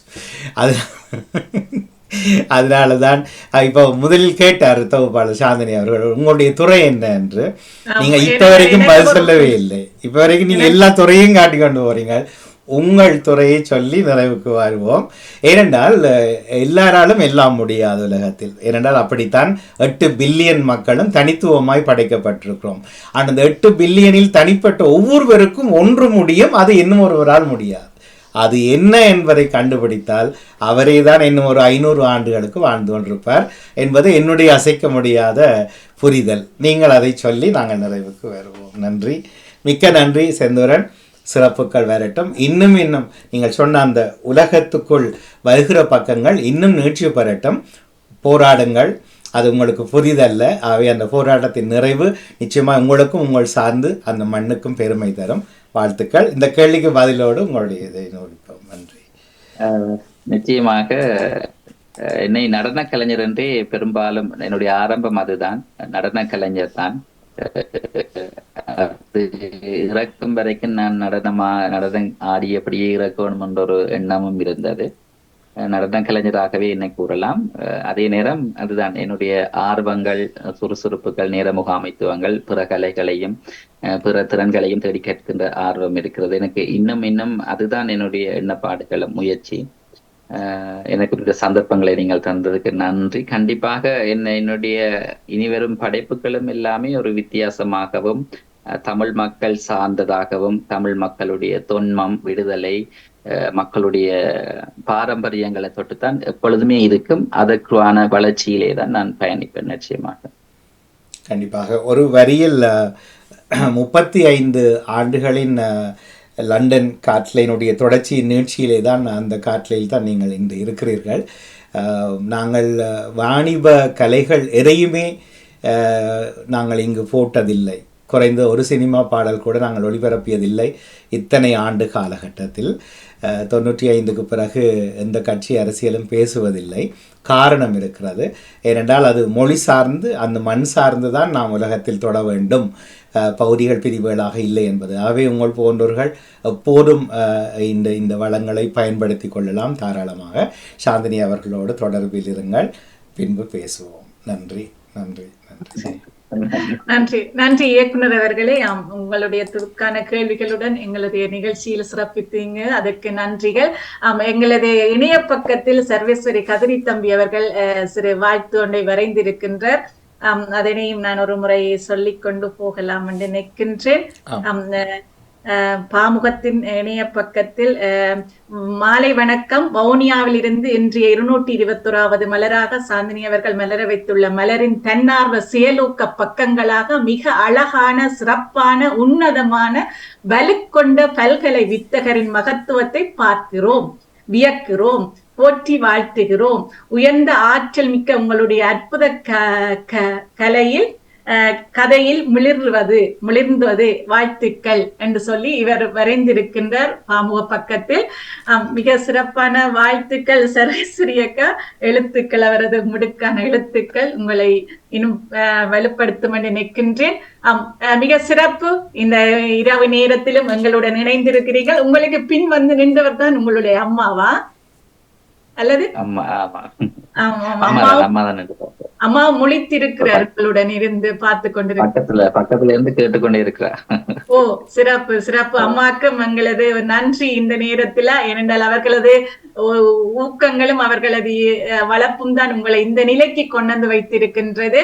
செந்தூரன், மிக்க நன்றிகள் இந்த இணைவுக்கு. உங்களுடைய நிறைவான கருத்தோட எங்க நிகழ்ச்சியை நிறைவு கொண்டு வருகிறோம். எனக்கு இந்த சந்தர்ப்பத்தை வழங்கிய வானொலிக்கும் தொலைக்காட்சி நிறுவனருக்கும் உங்களுக்கு மிக்க நன்றி. அதை பார்த்து கொண்டும் கேட்டுக்கொண்டும் இருக்கிற அன்பு தமிழ் உறவுகளுக்கும் நன்றி. நிச்சயமாக தமிழ் மொழியும் தமிழ் கலை பண்பாடுகளும் தொன்மங்களும் அழியாமல் பாதுகாக்கிற எண்ணப்பாடும் ஆர்வமும் எனக்கு இருக்கு. நிச்சயமாக நாங்கள் ஒவ்வொருத்தருமே இணைந்து இதற்கான பணிகளை செய்ய வேண்டும். உங்களுடைய என்னுடைய நேர்காணல் கூட இன்னும் ஒரு படி என்னை ஊக்குவித்திருக்கின்றது, என்னை ஒரு முயற்சியாளனாக இன்னும் உருவாக்கி இருக்கின்றது. விடாமல் செய்யணும் என்ற ஆர்வத்தையும் நீங்கள் தந்திருக்கின்றீர்கள். நிச்சயமாக இது நீண்டு கொண்டே போகும். அதற்கான தேடல்களும் அறிவு பாதைகளையும் திறந்து படித்து கற்றுக்கொண்டு கண்டிப்பாக இது வெற்றி அடைவோம். இன்றைக்கு இல்லாட்டாலும் ஒரு நாள் ஒரு முழுமையான ஆளுமையுள்ள அல்லது எங்களுடைய பண்பாடுகளை, தொன்மங்களை அப்படியே அடுத்த சந்ததிக்கு கடத்தக்கூடிய வகையிலே ஏதோ ஒரு படைப்பிலக்கியங்களை, படைப்புகளை நிச்சயமாக தர நான் விரும்புகின்றேன். அது கண்டிப்பாக காலம் பதில் சொல்லும் பேசும் என்று நம்புகிறேன். இந்த சந்தர்ப்பத்தை தந்த உங்கள் எல்லோருக்கும் மிக்க நன்றி. எனக்கு வாழ்த்தியவர்கள், கருத்துக்கள் கூறிய, ஆசி வழங்கிய அத்தனை உள்ளங்களுக்கும் நன்றி மீண்டும் மீண்டும் கூறிக்கொள்கிறேன். நன்றி, மிக்க நன்றிகள். இன்றைய முட்டத்து மலர் நிகழ்ச்சி அழகாக செந்தூரனுடன் அனுபவங்களில் இருந்து மலர்ந்து மனம் பரப்பி இருக்கின்றது. இந்த நிகழ்ச்சியில் வாழ்த்திய உறவுகளான நேவிஸ் பிலிப் அவர்கள், ராஜினி அல்போன்ஸ் அவர்கள், ராதிகா ஐங்கரன் அவர்கள், நகுலா சிவநாதன் அவர்கள், ஈஸ்வரன் அண்ணா அவர்கள் மற்றும் சர்வேஸ்வரி கதிரித்தம்பி அவர்களுக்கு நன்றி கூறி, இயக்குனர் அவர்களுக்கும் உங்கள் உற்சாகங்களுக்கும் எனது அன்பான நன்றியை கூறிக்கொண்டு, வாணியக்கா அவர்களுக்கும் நன்றி கூறிக்கொண்டு விடைபெறுகின்றோம். அடுத்த முற்றத்து மலர்களில் சந்திக்கும் வரை நன்றி, வணக்கம். நன்றி செந்தூரன். நன்றி நன்றி செந்தூரன். இது லண்டன் தமிழ் வானொலி ஒலிக்கீற்றலை நாங்கள் 2007 இருந்து ஒலிக்கீற்றாக மாறினோம். பாமுகம், எம்மவர் ஒளிமுகம், பாரெல்லாம் பாமுகம். இப்போ என்னுடைய கீழே இருக்கிற டிவி தமிழ் என்கிறதில் தான் எல்லா இணைய வடிவங்கள் எல்லாவற்றிலும் வந்து கொண்டிருப்போம். முன்பு மத்திய அலைவரிசை, பண்பலை வரிசை, செய்மதிகள் எல்லாவற்றிலும் வந்து கடந்து வந்து பிற இணையமே வாழ்வாக 2013 மியூதி அத்தனையும் கைவிட்டு விட்டு தொடர்ச்சியாக நாங்கள் இணையத்திலே வருகிறோம். எங்களுடைய வாசகம் அடுத்த சந்ததி அல்ல, அடுத்த தலைமுறை நோக்கி என்பதுதான் எங்களுடைய அடிப்படை வாசகம். இதை நாங்கள் முழு நேரமாக 96 முழு நேரமாக ஆக்கி கொண்டோம். 89 இதனுடைய ஆரம்பம் நிகழ்ச்சி இருந்தாலும் கூட ஆக்கி கொண்டோம். ஏன்னா நீங்கள் தொலைக்காட்சி பேர் தெரியாமலே விடைபெறக்கூடாது என்பதற்காக சொல்லிக்கொண்டோம். இணைவில் இருங்கள், மீண்டும் சந்திப்போம். நன்றி, வாழ்த்துக்கள் சாந்தினி அவர்களே. நன்றி, மீண்டும் சந்திப்போம். நன்றி, வணக்கம். முற்றத்து மலர்கள் தொகுப்போடு சாந்தினி துரையரங்கன் அவர்கள் இணைவோடு இசைவு கண்டு விடைபெறுகிறார். இனி தொடர்ந்து வருவது மகரந்த சிதறல். தொடர்ச்சியாக 30 வினாடிகளில் நேரலையோடு உறவுகள் சந்தித்திருக்கலாம். நன்றி, வணக்கம்.